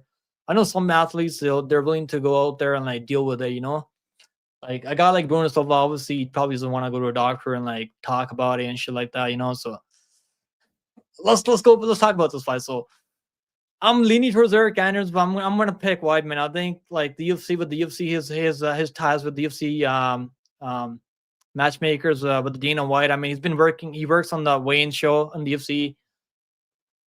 I could just see him winning this decision. I mean, unless Eric Anders is really able to like stamp round after round, and he's really able to take him down, hold him down. Maybe he's able to just clinch him, you know. Maybe he lands a nasty low kick and like snaps Weidman's leg in half. I mean, like maybe that happens. I mean, I'm not really sure though. Like, good luck for betting this fight. Weidman by decision. I mean, that's the play I'm gonna go with because it's plus money. Like, I don't think he's finishing Eric Anders. Maybe he drops Eric Anders. I mean, like, he's not gonna submit Eric Anders. Eric Anders competes in grappling all the time. I could see Anders taking him down. I'm not really sure if he's gonna be able to posture up and throw ground and pound. I mean, Weidman's known for his wrestling. I mean, yeah, I'm gonna go with Weidman. I got a feeling that he's gonna win this one. 41 years old. I mean, normally I don't pick a lot of 41-year-olds. I just feel like this is one of those fights.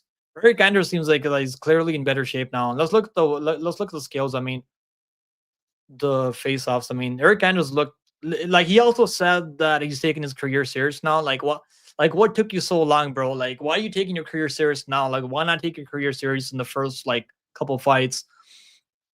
Apparently, like from what I've heard, I don't know if it's really true though. Like people are saying that Andrews is saying that he was clearly like using. I don't know what kind of drugs he's been using, but clearly the guy wasn't clean. He wasn't sober in his previous fights.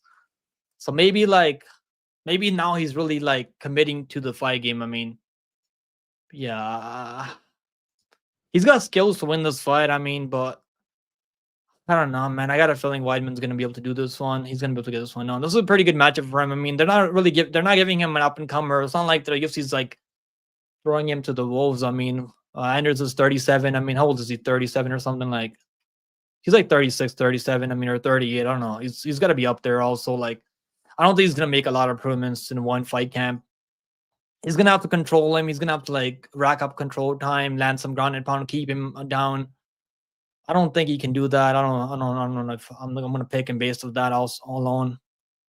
Obviously, he hasn't been KO'd 5 times like Weidman or 6 times like Weidman, but Weidman's fought the way more dangerous guys. like Romero. That was a UFC 205 back in the day on Connor versus Alvarez card. That was pretty crazy when he got KO'd by flying knee. That was pretty vicious, right? When Romero knocked him out, it was. Wasn't he winning that fight? I feel like he was winning that fight. I don't know. I could be wrong on that, but I feel like he was winning that fight. Yeah, he was actually doing pretty well on the feet against Romero before he like shot a takedown and got slept. I just hope he's like healthy, man. Like with the injuries, with the surgeries, I mean, that's never really a good sign. So like that's why probably keep your money in your pocket. Don't waste your money betting on this fight. But yeah, I am gonna go with Weidman. I'm gonna go with Weidman as a pick. Don't waste your money, psychiatrist. Just join Pick'em Discord. Exactly, Grammy. Let the people know, man. Guys, make sure you guys join the Discord, man. Let me drop you guys a link for the Discord. We have one of the best Discord communities out there. Really chill, man. I mean, our Discord community is like the chillest. I don't know if that's a word. The most chill Discord MMA. It's not even MMA Discord. I mean, so we got basketball, NBA. Like I bet on NBA from time to time. I'm not really good at that. I'll be honest, with you guys. I'm not good at betting on NBA, but we make some money from time to time. Like I'm not really like a hardcore NBA fan though. But yeah, we have an NFL in Discord also. Like people bet on everything. I'm in Discord. I might bet fight ends by a DQ. I don't know. I don't think this, bro. Just keep your money to yourself. I mean, I think Weidman can get this one. I mean, this is the type of fight that he should be able to win. I mean, this guy's a former champion. I mean, what has Anders done? Anders hasn't done anything. I mean, he barely got by Jimmy Pickett. I mean, Jimmy Pickett was lighting him up on the feed. And that's not a good sign. You're getting dropped by Jimmy Pickett, trying to go for legs, like trying to go for like sweeps. I mean, like he still got takedowns, so we're like fair play to Anders.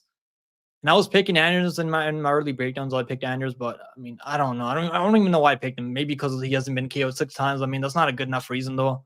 I feel like just picking him. He has some wrestling. I don't think I see him wrestling Weidman though. He's yeah, it's not worth. If he was like plus 150, if you got Weidman at like plus 150, like it's probably worth the money line bet. I mean, he opened up at plus 170, so people that got him at plus 130, even plus 120, even money. I mean, take him by decision. I think he's gonna win by decision. That's the way he's been winning recently. As you get older, I mean, you're not gonna really have that finishing ability. I mean, Anders is pretty tough though, so I don't think he's gonna finish Anders. Weidman by decision plus 180. Weidman by decision. Yeah, that's the way I'm leaning towards. Weidman by decision here. All right, let's move on, guys. Next fight on the card, we got Jonathan Martinez versus Marcus McGee. Let's go. Let's go. I'm excited for this one, man. This should be on the main card. Let's be honest. This fight should be on the main card. This is Marcus McGee's opportunity to be in the top 15. I mean, like he goes out there, knocks out Martinez. He's gonna be in the top 15 next week. Can he do it? I feel like he could do this. Now, am I kind of worried about Martinez? Martinez is really slick. Like he's really slick. He's better striker from the outside. He's got more weapons. I mean, with the leg kicks, with the body kicks, high kicks. Those leg kicks are absolutely nasty. I mean, he's got nasty body kicks. We've seen him like I think he's knocked out a few guys with the TKO'd a few guys with the leg kicks alone. Like Adrian Yanez, I mean, he was able to like put away Cub Swanson. I think also like he's put away a few tough guys that in the UFC. So the guy's clearly all around. He's pretty good. He's got decent takedown defense. I feel like I wouldn't say chinny, but we've seen him get cracked. I mean, so I think McGee has good enough boxing where he can like find shots on the inside, find out counters. And that's where McGee's going to have to fight, right? You can't stay on the outside and just like play that leg kicking game with Martinez. And if it comes to leg kicking game, I mean, you're going to have to go with Martinez. If McGee can't close the distance, you're going to have to go with Martinez. I mean, probably bet him live on the live odds. But I like McGee, man. I think McGee is like right now, the UFC, this matchup is pretty good for him. I think McGee, I don't know if he's gonna have a lot of success with the wrestling, but he can probably go to it if he needs to. If he can like close the distance and maybe he can get a hold of this guy, take him down, control him on the ground. I'm 34 years old. I mean, that's scary though, but the guy he's only been doing MMA for a few years, I think. He's looked pretty good, right? He got caught up in a submission, like an LFA, I think, to Nascimento or something like that. I think that's what his name was. Other than that, I mean, he's knocked out everyone. He's finishing people. I mean, obviously the level of opposition is not that great. I mean, going from JP Bays, knocking out Bolaños. Bolaños is not that great either. I feel like Bolaños does pretty good kickboxing, but like really not that great. Not obviously not at the level of Martinez. I'm leaning towards McGee though. I mean, could be a really close fight. McGee can't put him away. Maybe Martinez is able to just chip away at the leg kicks with the body kicks, keep him at bay with those kicks. I mean, just outpoint him. There's a possibility that can happen. But I feel like McGee knows this is a chance to make it to the top. I mean, if he's going to have to really go for it. Martinez still has time. Martinez can still like lose this fight and still like have years time to like make a comeback or make a run. McGee's time is now. If he doesn't win this fight, he's gonna like I don't know. I don't like your chances going up to top 15 at 34 years old. He's gonna have to do it now. So and I feel like he's gonna go for it. And when you're in your pressure, a guy like Martinez, like you can watch tape on him, and he's not the one dictating the pace. He clearly doesn't feel comfortable. I mean, you can see this in his tape. I'm gonna go with McGee. I think McGee's athletic enough. He's got enough wrestling. Also, if he needs to fall back on the wrestling, not sure how much success he's gonna have with the wrestling with the takedowns. Not sure about that, but he can do that if he needs to. And he's got kicks also. He's got spinning back kicks to the body. I mean, like leg kicks also his own. But I like his boxing. I like the power that he brings in the pocket when they're up close. I'm gonna go McGee. I think he can put him away. Martinez is really tough though. Maybe just beats him up, wins 29-28. I'm going to go McGee by KO. But it's like, I don't know. I didn't bet the KO, though. I like the money line. I'm going to go with McGee money line. I think he's going to be able to get this one on. Now, this is the best guy that he's fighting, the UFC, though. So, like, obviously, maybe he goes out there, looks like he's levels below Ray Martinez. I mean, yeah, I don't think Martinez is that great. I mean, in up close in the pocket, if he's able to dictate the pace, keep him at range, maybe he can win this fight. But I'm gonna bank on McGee pressuring him and not just staying at range. I think McGee's a pretty smart dude. I don't think this is gonna be stupid and like keep stay on the outside like Adrian Yanez. Let's look at the face off. So there's McGee. He looks pretty fucking ripped, man. This guy's a skateboarder. I mean, guy's pretty athletic. Martinez getting smoked. I think McGee can do that, man. I think McGee can do the McGee late finish. I think it's gonna have to be like a second on finish. I'm gonna go like a second on KO for McGee. I really hope he doesn't stay on the outside. I mean, he's gonna have to pressure him, put pressure on him. Don't let Martinez like dictate where the fight takes place. I think he can do that. Maniac, yeah. I like McGee, man. I like this guy's like clearly like he's a really smart dude. He's training over there at MMA Lab. And Martinez is training by himself now. That's not really a good sign when you're trying to bet on a guy. And he's not training at a camp anymore. Doesn't mean he's gonna be horrible. I mean, he could look really good out there if he's really taking his career serious and like training hard by himself. So I don't know if that's really the best idea though. Yeah, I'm gonna go with the MMA Lab prospect McGee. He's training over there like with the Mali. He's training over there with guys like Mario Batista. They got some of the better bantamweights training at MMA Lab. I'm gonna trust McGee to follow a game plan. Don't let this guy dictate the pace, and just he's gonna be able to. I think he's gonna be able to land more damage overall. Maybe hurt him, maybe knock him out. I'm gonna pick him by KO. The lines are pretty close. I mean, just take a money line. No point in like chasing props here. Because Martinez is really tough. He was able to go the distance with Jose Aldo, who's definitely a better boxer than McGee. So this one could go the distance if McGee can't put him away. Minus 135 for McGee. Plus 114 for Martinez. Fight goes to distance 125. If Martinez wins, I feel like that's more favorable for the fight go the distance than if Martinez is winning. McGee by ITD. Plus 200. I think the money line is the best value here. Either guy you're betting on, I think the money line is the way to go. Props, I mean, I'm not really like, it's not worth chasing props on this one, I feel like. Unless you're really, really, really confident that he's going to find that knockout. I feel like he could, but I could also see him dropping him maybe and like Martinez recovering and be able to stay in there. Martinez is tough, if anything. I mean, he got hurt pretty badly. Like, he did the chicken dance in the Jose Aldo fight in the third round. And then he was able to, like, keep Jose Aldo, like, from finishing him. I think this one, money line is the way to go here. And it's not bad. It's minus 127 or minus 135 for the money line. Let's move on, guys. Next fight on the card. We got Mauricio Ruffy taking on James Lantop. Why is this fight on the main card? Like, it should be McGee versus like, I mean, why is the Viviani Araujo fight on the main card? I mean, I guess they gotta put one girl's fight on the main card, right? Got a good hairline. Who got a good hairline? You mean Jackson, or like, I don't need a hairline. My hairline's good. All right, look at my hairline. My hairline's good. Hopefully, I don't need a hairline in the next couple of years. Literally speak better Spanish than Giannis, bro. Like, is Giannis? Is he like Spanish? I thought he's like I guess Latinos do speak Spanish, right? McGee probably not finishing Martinez money line or decision is the way to go. I'm also playing a safer distance because I can see Martinez possibly getting a decision W2. Yeah, I think they're both pretty tough. I mean, but McGee has been finishing people, obviously not to the caliber of a guy like Martinez. We have seen Martinez KO before, but obviously he's gotten a lot better since then. Yeah, I'm gonna pick KO because I want to see a KO, and I think he can do it if he really goes for it. But I could also see him dropping him, maybe maybe just Martinez outpointing him. I mean, that could happen. Obviously, he's definitely fought the way better opposition. I mean, he's been in there with guys like Nurmagomedov. I mean, like, and Jose Aldo. Those guys are top guys. He's able to go the distance with those guys, so that's pretty good sign. That's actually a good sign. Next fight on the card, Mauricio Ruffy taking on, I think it's Ruffy, right? I was calling him Ruffy. I think it's Ruffy. Mauricio Ruffy. I'm gonna go, obviously I'm gonna go with Ruffy. The play that I like on this one, guys, this fight doesn't go the distance. I mean, now the reason I'm not gonna like bet the KO, why you shouldn't bet the KO, because this minus 145 for Ruffy.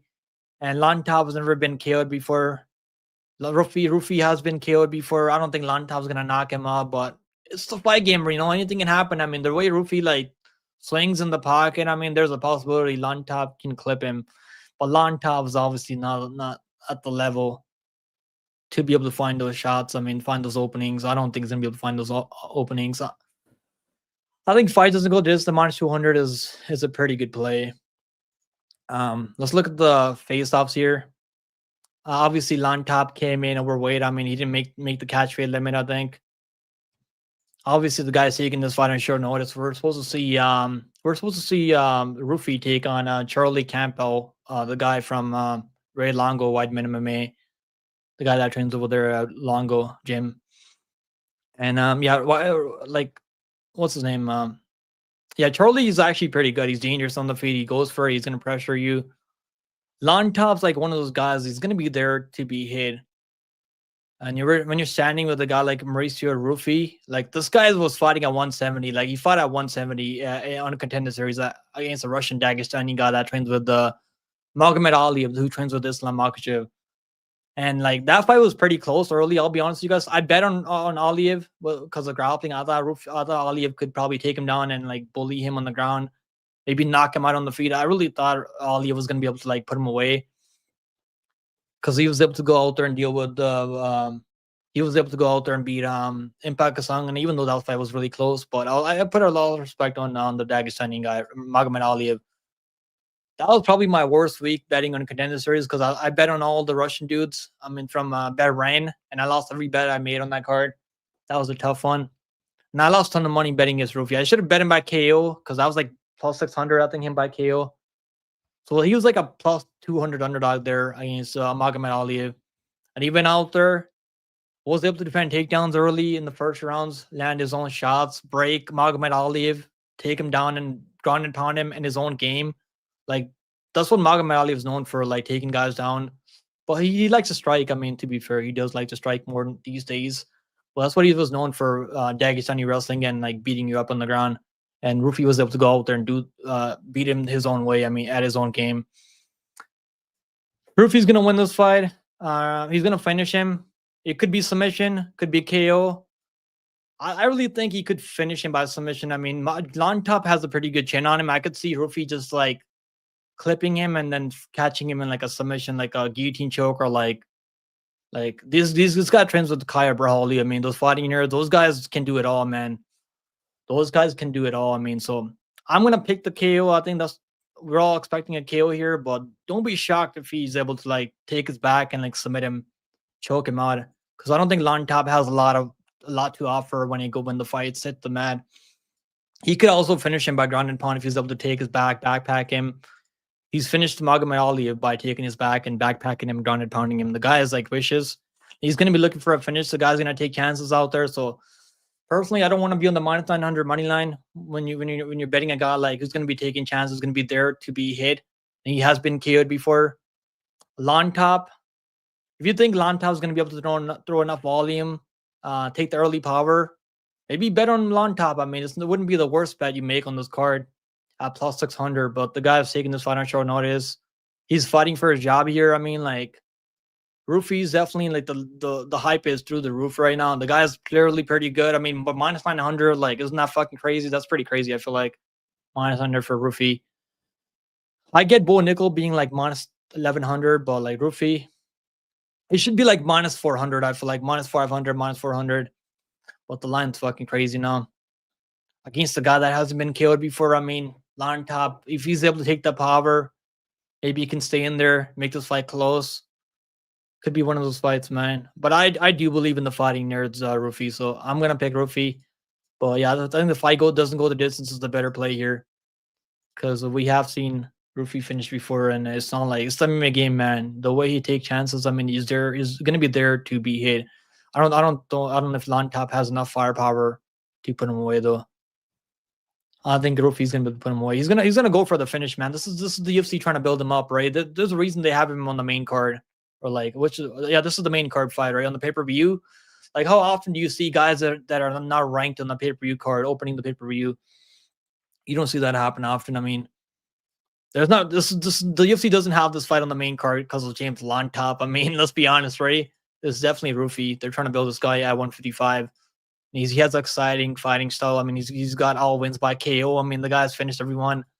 So clearly, the UFC wants one guy to win here, and it's this guy, Ruffy. Obviously, I think I said Magomed Aliyev, right? Magomed Aliyev, not Muhammad Aliyev. Isn't that his name, Magomed Aliyev, the guy that he fought in Contender Series?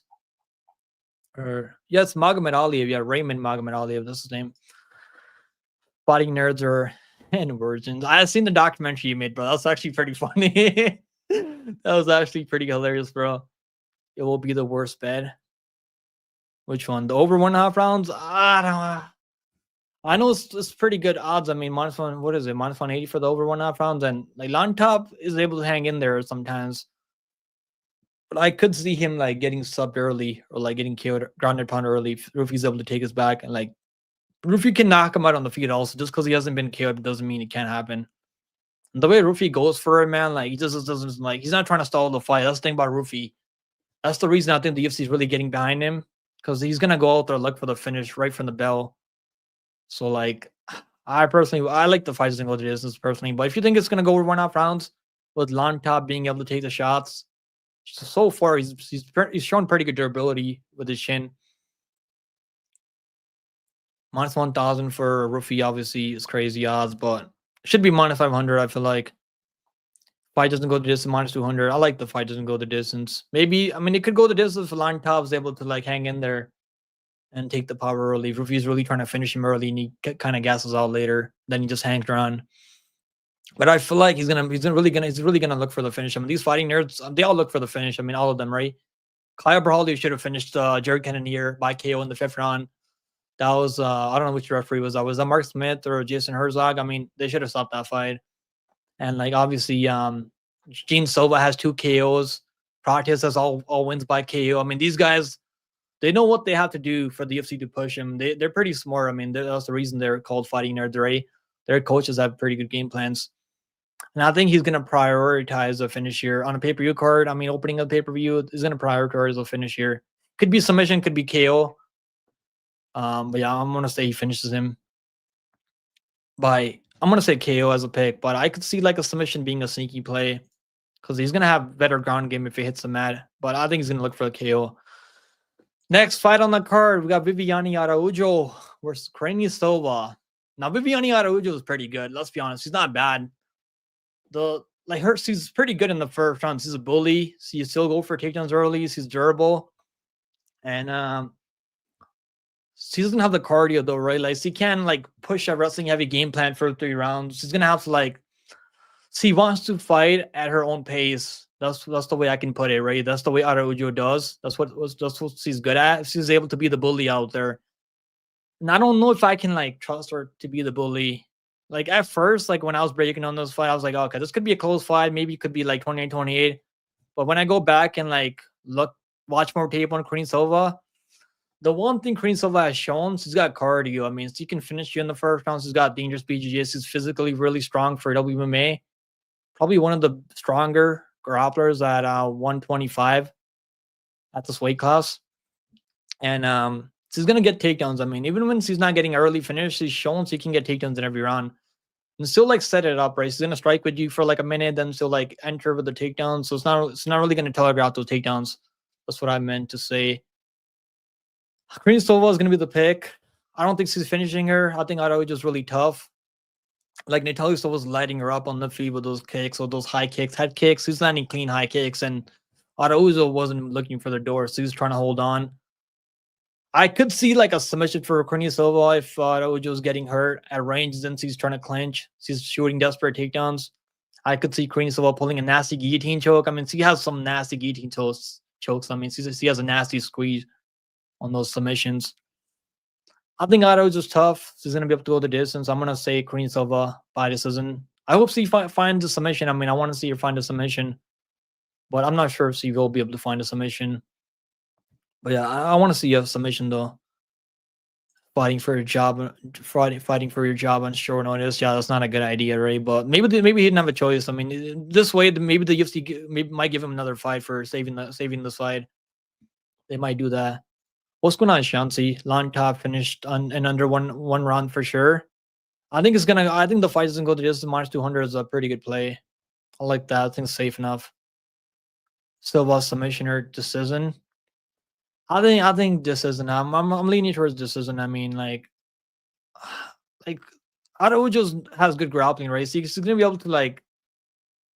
I think Silva is gonna be able to control her, backpack her, get takedowns every round. I mean, she might not get takedowns in the first round because Araujo is really strong when she has the cardio behind her. She's like she can do pretty well in the first round. She won the first round against Natalia Silva. Now maybe Natalia Silva was kind of nervous in that fight early on. You can tell she was kind of herky jerky. Then once he kind of like figured Araujo out, that Araujo was starting slow. She started slowing down later in that fight. I'm gonna say Silva wins. Maybe she wins 30-27, but I'm going to say 29-28 for Silva. She's going to be light for a submission, obviously, but Araujo is really physically strong. She comes in phenomenal shape, so I don't know if she's going to give up a submission that easy. Araujo definitely has better grappling than Lipski. I mean, so like we bet on Silva at plus money against Lipski. I mean, that was plus 110 before the line flip. I wish I'd put more money on her there. Lane, I wish I could unsee it, to be honest. Now I've seen him live a few times. Maybe you, Grimy. Who are we talking about right now? Ruffy might spike his conscious, like trying football and spin his chin like a table top.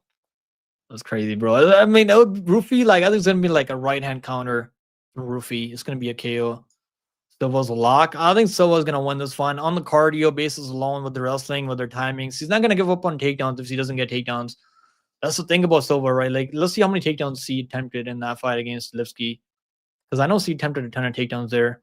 So he got like 5 takedowns on Lipski, and like he attempted 6 takedowns. He got 5 takedowns. Obviously, Lipski doesn't have the best takedown defense. Her takedown defense has honestly gotten better.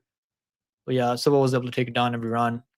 She was able to control her for 7 minutes. I mean, so Araujo gets taken down. I feel like she has a little bit better takedown defense than Lipski, to be fair. But I still see her giving up takedowns in the second round, and she kind of fatigues, right? She's 39 years old. I don't know how much she's going to be able to As you get older, you're not really gonna have the cardio there. Even on the feet, I kind of favor Korean Silva on the feet with their kicks. He's dangerous on the feet. He's got power. Doesn't throw enough volume though. That's the only thing I'm worried about if he can't get takedowns here. But I see her getting takedowns. So he's gonna win this one. Let's look at the face-offs now.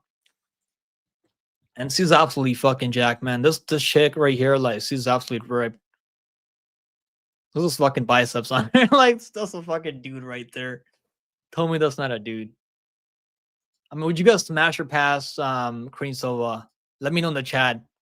Type smash if you guys would smash Korean Silva. I would probably smash Korean Silva. She's pretty good looking. I like the curly hair. I fuck with the curly hair. I mean, let me know in the chat, guys. Let's see some. Let's see if you guys would smash or pass her. Yeah, Lipsky's gonna. Not Lipsky. I mean, Korean Silva's gonna win this fight, though. She's gonna win. Smash, yeah. I'd smash. I like Korean Silva's like my type of girl. Then I don't know. I don't really like find Arjo all that cute. She's got curly hair too, but I like the afro. You know, I fuck with the afro a bit. That's the breakdown right there. That's all you guys need to know. That's the perfect breakdown. Priorities, exactly, right, Lane? Priorities. Alright, so I'm gonna pick the minus 300 favor Korean Silva. You might be able to get a better line live if you haven't bet her yet. I'm sure you guys already parlayed her. I think Moura plus 2.5 and Korean Silva is a sneaky parlay right there. 2-leg parlay, Women's MMA. That's a sneaky because I don't think Moura is gonna. If she doesn't win that fight, she's not gonna lose 30-27. And Korean Silva money line and the plus 2.5 on Moura. I think that's a solid parlay right there. Let's move on, guys. So I'm picking decision for Korean Silva, but take the money line. I mean, she's nasty with the submission game. Even though I don't think she's gonna submit Arjo, but Arjo's kind of getting up there. So like, maybe her reflexes aren't there anymore. Yeah, I'm gonna say Korean Silva though wins either way. Next fight on the card, we got Bo Nickal, guys. Bo Nickal versus Paul Bearju Craig. Is Paul Craig gonna get another MAME submission? Is that gonna happen, guys? Are we gonna see another fucking crazy submission for Paul Craig?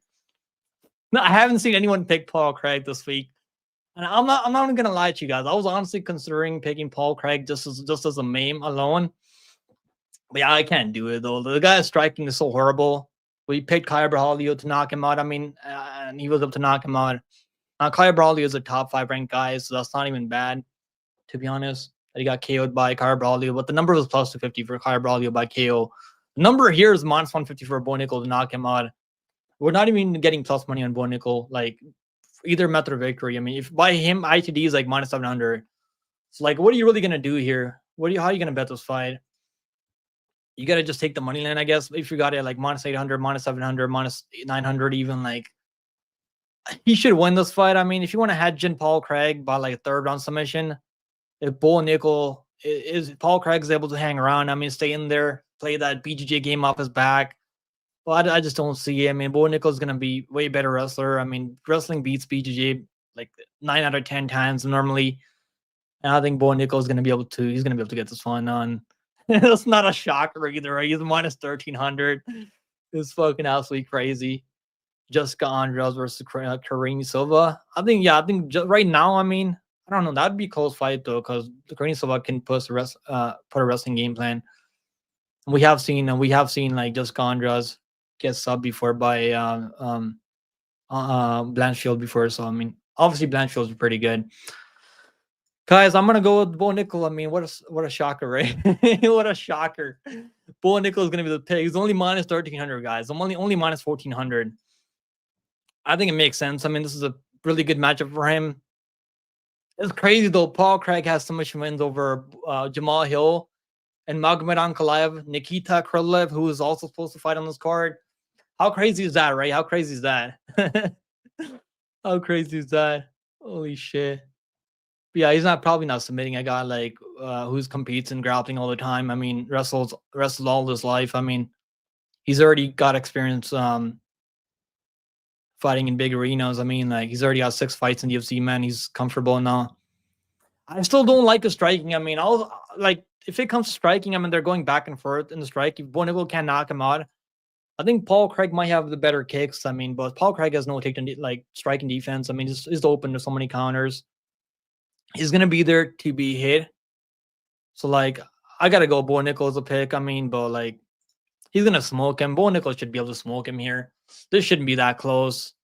Under 1.5 rounds. I got burned on the under 1.5 rounds and the Bo Nickal fight against Grandes. That was sad. I mean, I parlayed at like minus 350. I think it was like depressing. I mean, watching that timer go by over 1.5 rounds. This time they actually lined it closer, but I'm actually like, I feel like this one, like maybe Paul Craig can hang around if he's able to like keep him from engaging him in the guard game with his guard game. I mean, because he does have some dangerous submission skills off his back. I could just see Bo Nickal keeping it on the feet and stringing with him on the feet. Well, I'm still not sure what kind of chin Bo Nickal has. I mean, have you seen Bo Nickal chin? Is he good? Does he have a chin on him? I'm not sure. Like, I don't know. Is Paul Craig going to be the guy to chin him? Probably not, right? Paul Craig doesn't have a lot of KOs. He's going to have to get this fight in his guard. I mean, and look for those submissions. And I don't think he's catching Bo Nickal in a submission. Bo Nickal's smart. I mean, trains with some of the best guys out there. And he was able to take down what's that juice head's name? Craig Jones, not Craig Jones. Craig Jones and the other guy also. Those guys that are like world champions in BGA. I mean, he was able to still take him down. I can't remember Craig Jones, I think, or something like that. That's his name. Those guys are absolute juice heads. Personally, I think if Craig throws too many kicks, he might get picked up and dropped on his head. That would be pretty hilarious, though. That would be pretty hilarious. I think Bo Nickal can knock him down and finish him. Like, I think the submission could be a sneaky play here. Fight ends by submission plus 180. He's probably gonna look for the KO, but normally he goes for the if you can get that wrestling going, he'll go for the submission. And we have seen Paul Craig sub before, so like it's not like it can happen. Listen to Lane, I do most of the time, and it ends up. Oh yeah, Lane knows. She knows her game. I mean, she knows how to bet MMA. Gordon Ryan, yes, the Gordon Ryan. I keep forgetting this guy's name. I don't watch grappling guys. My bad. I don't watch guys grapple each other. The guy who grappled Gaby Garcia. Oh yeah, is that a fucking chick? Like, what the hell is that? Like, that was so weird. Is that a trans woman? Transgender? That's a transgender, right? What the hell was that? Yeah, Paul Craig, he KO'd. I mean, he broke his arm. I mean, that was really fucking fluky. I mean, how many times is that gonna happen? It's already happened 3 times. He cut. Like, I can't believe Magomed Ankalaev tapped out with like 1 second to go. I had parlayed with Magomed Ankalaev, and I can't tell you guys, I just could not believe it. I was shocked. I mean, the fact that he was able to submit him in the last final second. I was actually pissed off Magomed Ankalaev more than anything. The fact that he tapped out with like a second to go, that was unreal. Salute, which fight are you most excited on this card? I'm gonna say like I think Ruffy versus Long Top could be a fun fight, but I think McGee versus Martinez could be fun also, and obviously the Charles Oliveira versus Chandler. I'm sure that's everyone's pick for fight of the night. Yeah, I know he killed Jamal Hill. I was watching Jamal Hill's breakdown. He's like, this guy's tricky, man. This guy's tricky. But one thing we gotta look into is like Magomed Ankalaev is not a wrestler. Neither is Jamal Hill. Neither is Nikita Krylov. Nikita Krylov is a BJ guy. Like he has some grappling, but not really like pure wrestling, right?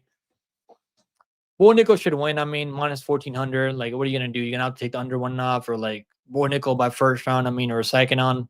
Maybe Paul Craig by like third round submission. I mean, that's the way he's gonna win, third round submission. Because I don't think he's gonna win enough striking exchanges in this fight. Bo Nickal minus 1200 right now. One thing, to be honest, like he's definitely fighting the most experienced guy in the UFC. Like he fought Brandis. I mean, he fought also Woodburn, who's that was his first ever fight. He took that fight in short notice. Then he fought Brandis, who's like 50-50. Brandis is known for his wrestling though, but doesn't have any good wins. So this is by far the best guy that he's fighting. Under 1.5 rounds, minus 180. I like that. I think it's gonna go under, but like I think it's gonna go under. It should go under. I think you can throw down at least one parlay.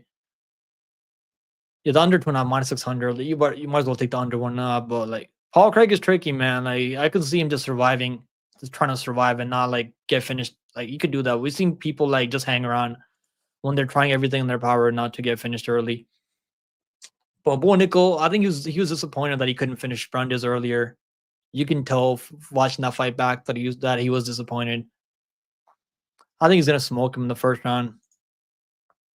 I don't blame anyone betting on Paul Craig though. The guys, if you've been betting in Paul Craig in the UFC, you've been profitable. He's been profitable for all the people that have been betting him in the UFC so far.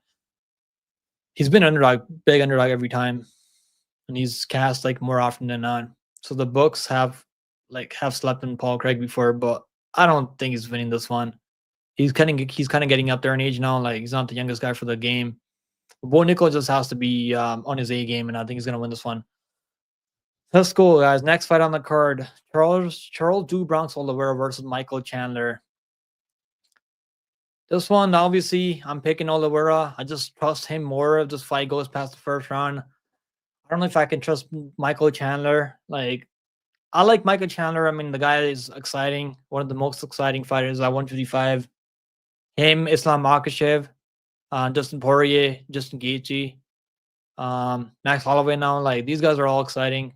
Maybe I'm missing a few. I mean, our Sarukian is pretty exciting, but he almost subbed Sarukian, man. That was crazy. Like, I had Sarukian over 1.5 rounds, but with the Max Holloway ITD, and I almost got smoked there. I mean, by Oliveira, because he had him in a nasty guillotine choke in that first round. That was locked up. Like, Sarukian's shorts falling off, that kind of saved him, I feel like, because he couldn't, Oliveira couldn't get that grip on him like it normally does. If he has Chandler in the same guillotine choke, man, Chandler's tapping out. I don't think Chandler is as tough as Sarukian. When Chandler gets hurt, he kind of looks for the door, man. Like, I don't want to call him a quitter. I mean, he's been calling Oliveira a quitter, but Chandler is one of those guys that he kind of builds when things aren't going his way. Like, he's tough though. He's gonna do everything in this fight to win, because if he loses this fight, he's never gonna get a title shot, I feel like. And the UFC's giving him good matchup after good matchup. I mean, they gave him Hooker in his debut, and he was able to knock him out. That was during COVID, I think. Then he was able to go out there, lost one of the best fights to Justin Gaethje. And he could have won that fight if he just didn't get over aggressive. That fight was actually pretty close. He's just losing fights that he should be winning. I mean, he could be winning. I mean, even that Dustin Poirier fight, he was winning that fight, and I bet on Poirier there, and I was like, basically I'm losing my money on this one. Chandler was I think he was up 2 rounds, or maybe it was 1-1. He was winning the 3rd round. But that was a really close fight before Dustin Poirier was able to wrestle him and catch his neck, submit him. So Chandler's gonna be live in the first round. Obviously, if he goes for it, he said he's gonna be fighting more patiently. I don't think I believe that. Chandler fighting patiently, I don't think I can never see that. I can never see that happening. This is 5 rounds, by the way. So Oliveira, I don't know. Is he really hungry anymore? Does he really still have that? He's still elite, right? He even to a close fight Sarukian. I mean, still pretty elite. I'm not sure how Chandler Sarukian would probably go. I mean, I would pick Sarukian, but I think that would be a close fight early. Chandler would have good moments in that fight. If just Chandler has a better game plan, he can win this fight. This is not one of those fights that he can't win. Yeah, I'm picking Oliveira. I'm picking Do Bronx. He's still shown that he can still hang with the top guys. And even when he's losing early, he's able to push through, right? He's able to push through adversity. Doesn't Poirier fight, he's getting hurt early, getting dropped all over. He's still able to come back and win that fight. Justin Gaethje, he got dropped early, then he dropped Justin Gaethje. I mean, the guy is not looking for the door. I mean, he's able to recover. He's able to fall back on his guard, recover, stay in there, because not a lot of people want to engage in his guard. And if Chandler engages in his guard, I could see Oliveira locking in a triangle, but I don't want to see him stay on his back though. I want to see him work his way back up if he's getting taken on, because I think Chandler could probably get some takedowns here. Just a layup. I mean, he looks in phenomenal shape though, so it could be a first round's gonna be crazy though. I like Chandler. I like Oliveira though. I trust Oliveira overall. He's got better cardio, better ground game. I mean, more dangerous with submission skills. He's got nasty striking, more output on the feet. Kicks from range. He's got a nasty clinch game. And he doesn't really give you time to breathe, right? He's gonna be on you with the forward pressure. Now in the Sarukian fight, he wasn't really bringing the forward pressure. Maybe because of wrestling from Sarukian, he's worried about the takedowns, I feel like. Because if you go back and watch that fight, he wasn't really putting on pace in the Sarukian like he normally does. But when he's fighting guys like Justin Gaethje, Justin Poirier, and these guys, these other guys that are willing to strike with him on the feet, not really implement the wrestling game plan all the way in, Sarukian. Sarukian was trying to wrestle him the whole fight. I think Chandler is one of those guys that's gonna be willing to entertain the striking because that's the way he likes to fight, right? He is an entertainer. Maybe you can knock him out early. I mean, that could happen, but Oliver has shown that he can recover from taking shots. I mean, I'm gonna go with Oliveira though. But yeah, Chandler looks in phenomenal shape, man. The guy's been training for 2 years. He's at a 2-year camp. Like this could be this is gonna be exciting, man. I can't wait for it. This is gonna be a really exciting fight. One of the better fights on the card for sure. Paul Craig has been practicing Gabby Garcia for Paul. Is that a trans chick or trans guy? Like, what the hell is that? Like, is that a dude or is that a chick? I can't fucking figure it out. Chandler literally let Gatesy punch him in the face. Yeah, he was playing around his showboating, right? He kind of lets the crowd get into his head. I mean, look at Oliver's mocking him, bro. Like, come on, like. Oliver's not intimidated, man, by this dude. He's already knocked him out in the fight before. I mean, Chandler has a lot to lose if he doesn't win this fight, so he's gonna go all in for the KO. I feel like he's got power. I mean, you can put him away. So like, this is a fight after all, right? It's not like we haven't seen Oliveira get dropped before. So I'm just gonna bank on Oliveira recovering. He's shown that he can recover when guys don't really follow him into his guard and are able to like submit him, choke him out. I think he's gonna be able to like stay there and survive if he needs to early. Then he's gonna be able to find his way, maybe get a takedown on Chandler, maybe submit him. I'm gonna go submission for Oliveira, maybe knockout. It could be knockout. Under 2.5 rounds I think is a good parlay piece because the way Chandler fights, even if he fights like patiently, I still think it's gonna go under 2.5 rounds either way. Oliveira is chinning though. I hope he doesn't stay on the back foot too long. Even when like Chandler's like pressuring forward, he leaves a lot of openings, man. He doesn't have his hands up where they're supposed to be. His hands are right here. It's like right here, low, because he swings from like all over from all the way from his hips. Because he's trying to knock you out with every shot, right? Like he swings with every shot with power. So it's not really gonna be just like Oliveira is like a better Muay Thai striker. He's like his hands are where they're supposed to be up top. Still, he's pretty hittable though. So I know what you're saying though. No, it's just a giant woman.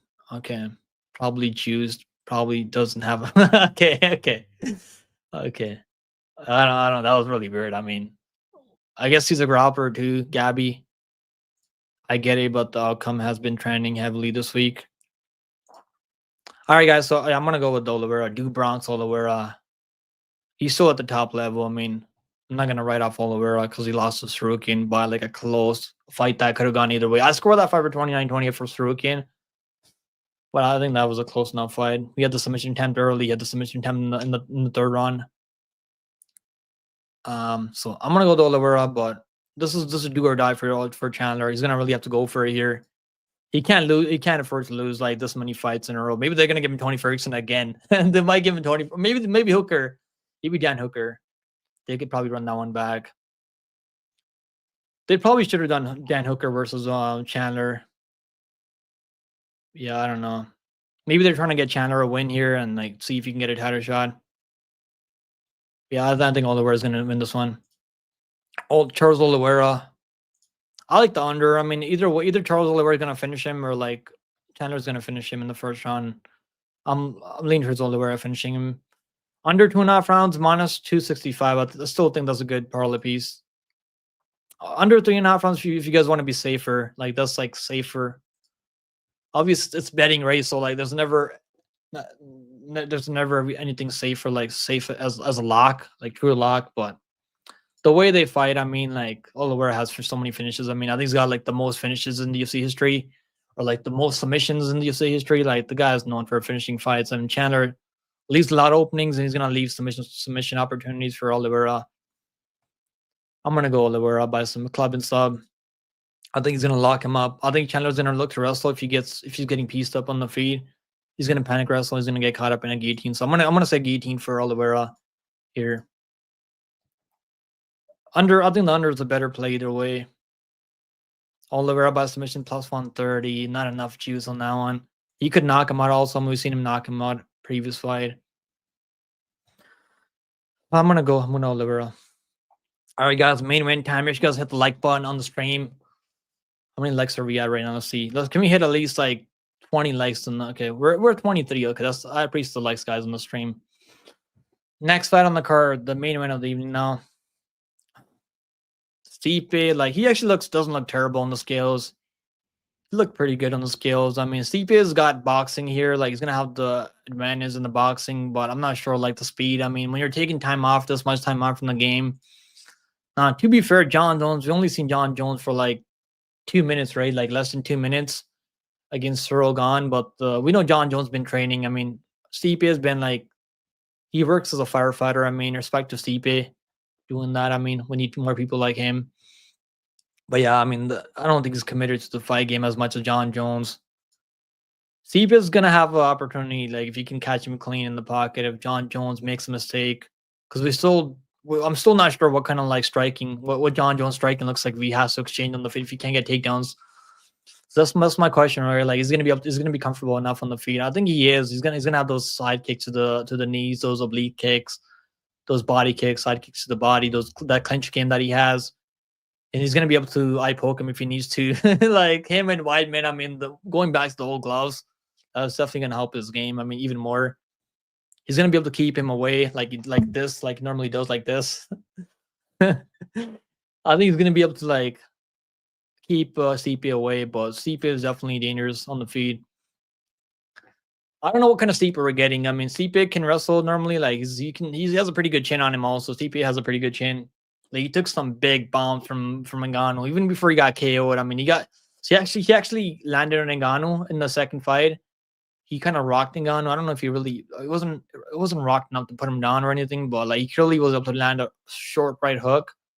Then Ngannou just fucking flatlined him. I mean, it was nasty KO. He's taken enough time off, and obviously John Jones doesn't really have a lot of power in those hands. If he's gonna knock him out, it's gonna be with like ground and pound or like with his wrestling. Obviously, John Jones, I think, is a better wrestler than Stipe.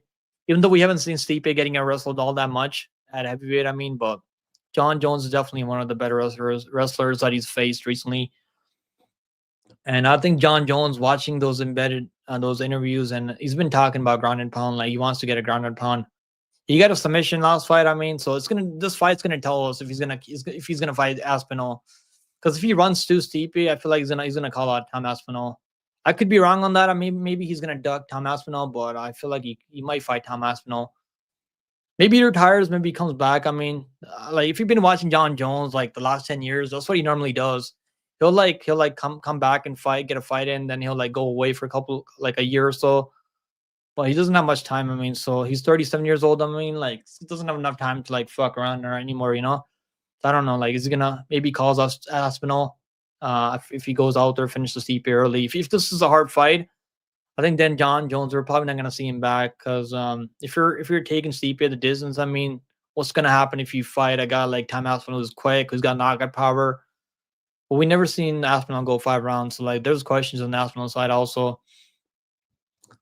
Like, I want to see that fight. I mean, that's good. That fight would tell us a lot about Tom Aspinall. I feel like.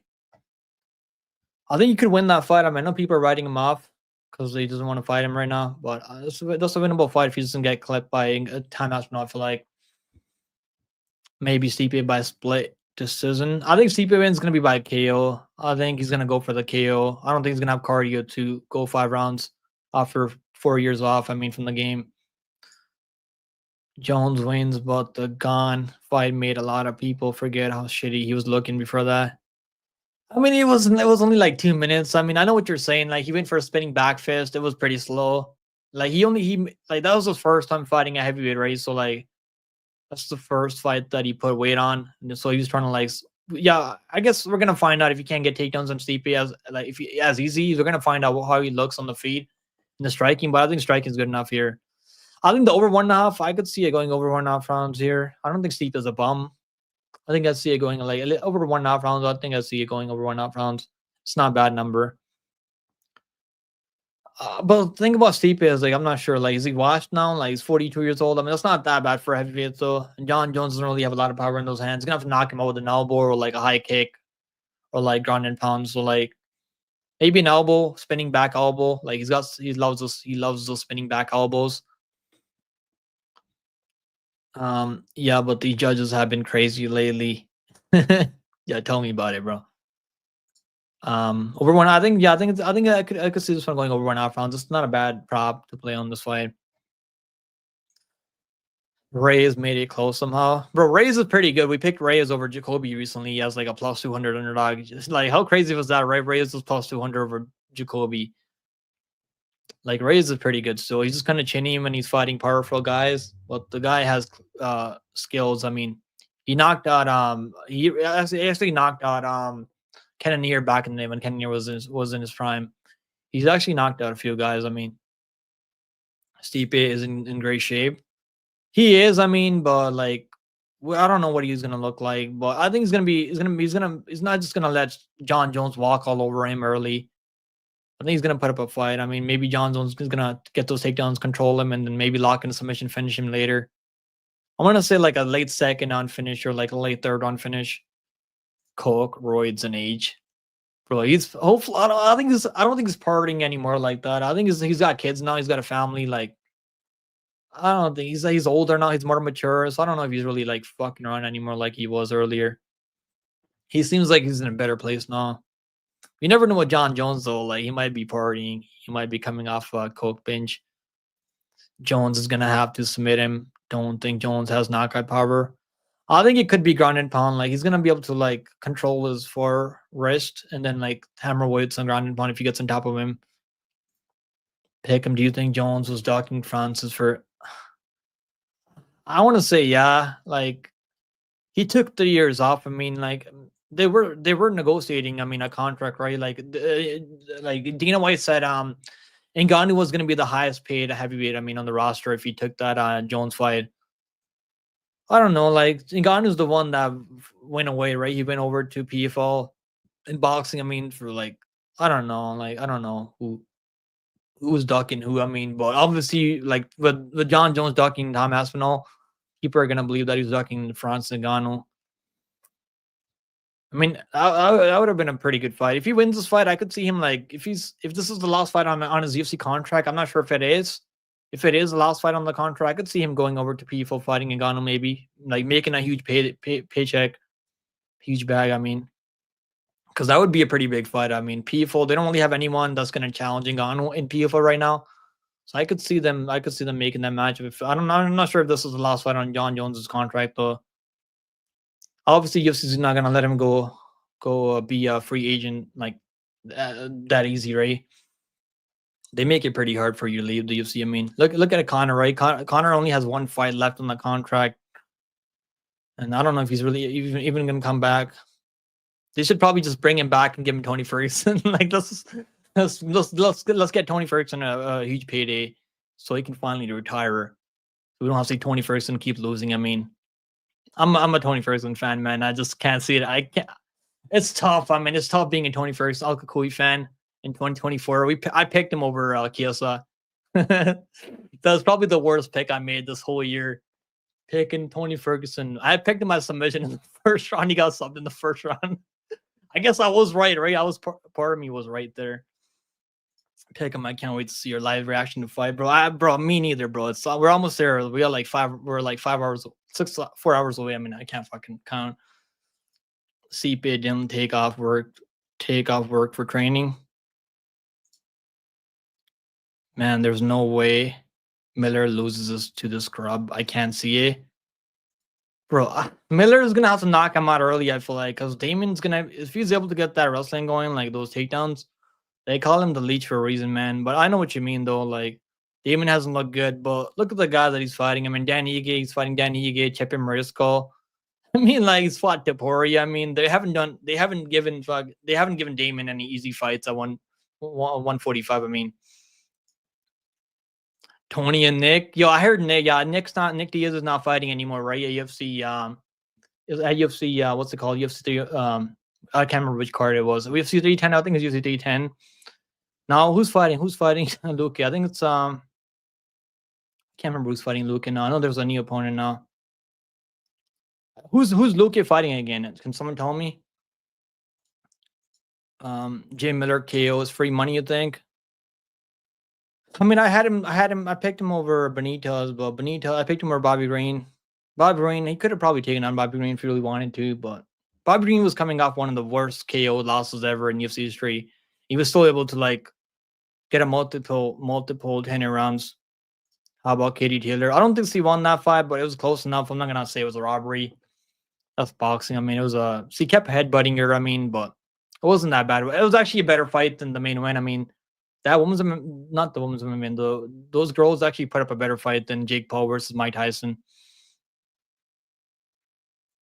I know. Her coach is not happy right now. They're like going crazy on Twitter right now.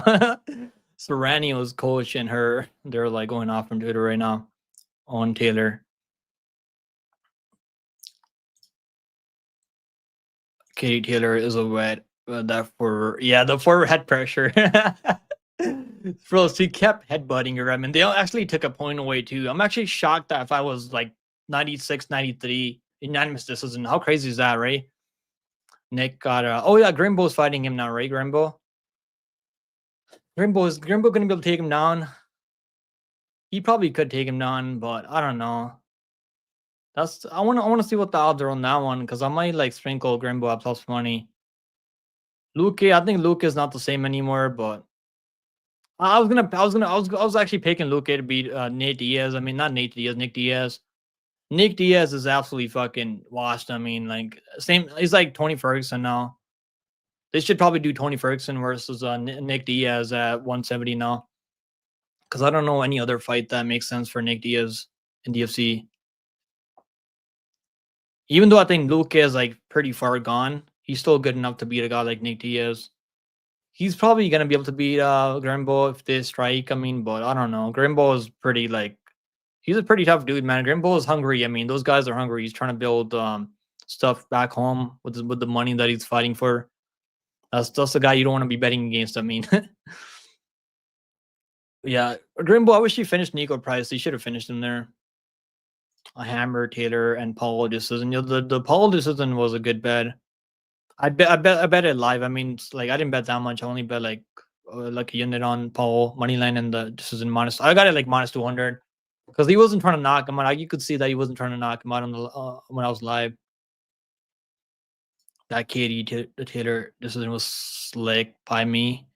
I couldn't figure out why they had like Serrano up minus 300, even though I think she probably was winning by 1 round maybe, but it was really close. I mean, I don't know how people can be mad at that. That fight was way too close for comfort.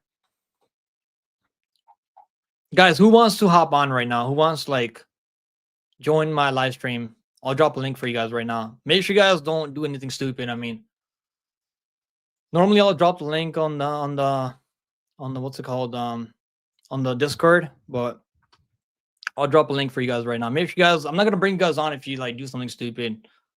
Like, hopefully we get some people in here. We can just talk, just chill. Now that we're done breaking on the card. We'll give you guys some parlays. So like if you got some parlays you want to give the people, you can click the link and hop in. We got some time right now.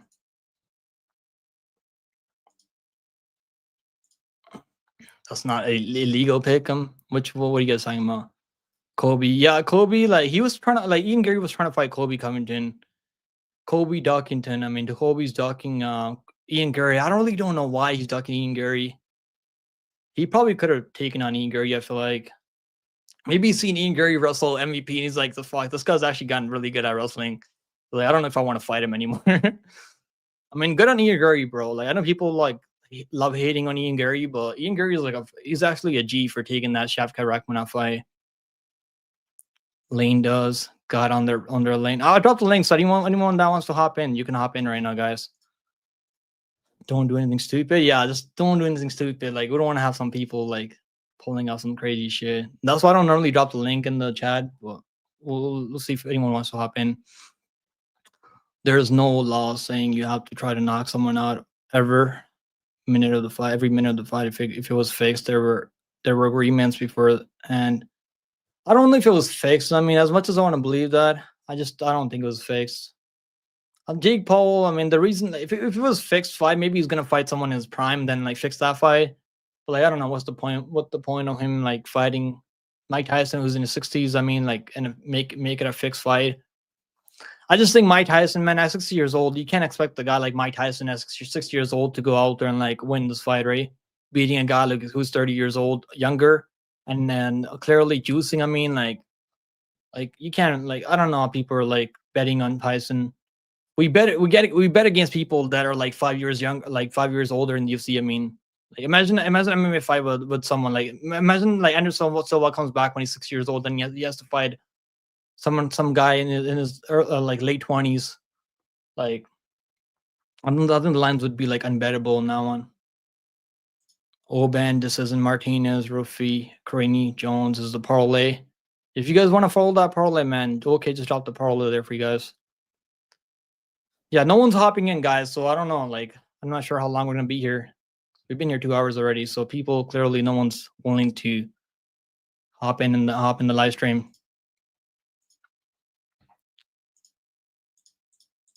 The fights are starting at like let me see what time the fight's starting at. Should be starting at like 6, right? Then the card starts at 6 p.m. Yeah, let's look at the face-offs, Matty. I still haven't looked at the face-off for John Jones versus Stipe. Let's look at the face-offs. Here we go. Stipe looks like he's pissed off because everyone's writing him off. Yeah, Stipe looks like he's pissed off now. Oh, I didn't switch the. There we go. John Jones looks pretty good on the scales. I mean, so does Stipe. Stipe looks like he's in shape. He honestly doesn't look like he's 42 years old in the weigh-ins. We're gonna find out tomorrow. The first round's gonna tell us if he's like cooked or not. Even if he is, they should be able to go at least a couple of rounds, like the first round and a half. Just like the UFC would never admit to pressuring people not to wrestle. That's illegal as well. I mean, they do though, right? Like, I don't know how many pay-per-views Merab's gonna be able to sell because Merab is one of the best fighters on the planet right now. And I can't believe I'm saying that because I don't like Merab. I don't like watching Merab fight, but the guy knows how to win, man. The guy's like, he just finds a way to win, right? With the forward pressure, with the durability that he has. It's like he's a little fucking juice head. I mean, I want to see them do a drug test on Merab. You know, that guy like works all day long. He trains like every fucking second of the day. Trains like 24/7. Either he's on like all the good EPO stuff. I mean, it's got to be one or the either. I mean, one of the either. Am I picking McGee? Yeah, I'm picking McGee, bro. Marcus McGee is gonna win that fight by KO. Moneyline. I'm picking moneyline. Trump gonna be front. Yeah, Trump's gonna be here. He's gonna show up, I think. So Trump should be here. It's gonna be fun, man. It's gonna be fun having Trump in there. The crowd's gonna go crazy, ballistic for the fighters. For Trump, I mean. Remember when Trump went to Kobe and yeah, he walked away, bro. That was actually pretty hilarious. He walked away from that one. He wasn't happy with Kobe, and how can you be happy, right? That was a terrible fight. I mean, I bet on Leon, and it was like a horrible fight. I couldn't believe Leon was minus 130 over Kobe. That was like the steal of the century. I was telling everyone that like he's not winning this fight. Like Kobe, like the time off doesn't really do you well in this game. Now we have Chandler coming back after 2 years off. Trump makes the MAGA turds cream their pants. Bro, people like Trump, man. Trump's he's actually a better politician. I mean, I'm not really political. I'll be honest with you guys. Like, I don't really care about the politics. Yeah, Trump's like one of those guys that speaks his mind. He's not a puppet, right? He's got enough money of his own that he doesn't have to like what's it called? Like be a puppet for these big companies. I mean, he knows in and outs. I mean, of the business sector. That must suck, Douglas. Guys, I'm gonna be out of here soon, guys. I appreciate you guys joining, and we're gonna be live. We're gonna be live in a bit. I mean, for this card at 6 p.m. So make sure you guys come hang out with me. I really thought someone was gonna join and hang out with us, but clearly no one wants to jump in the live stream. If you guys aren't home right now, like we'll do one next week. I mean, I'll drop the link next week if anyone like. Maybe I can bring Useless on for a breakdown next week. Let me know, Useless. I had to let you ahead of time. I feel like. Yeah, I'll see you guys later, guys. Take it easy, and bet responsibly. By the way, don't put everything you have on these fighters. It's still a fight game, right? Anything can happen in this fight game. Hopefully we make money tonight. All right, guys. Later. I'll see you guys in a bit.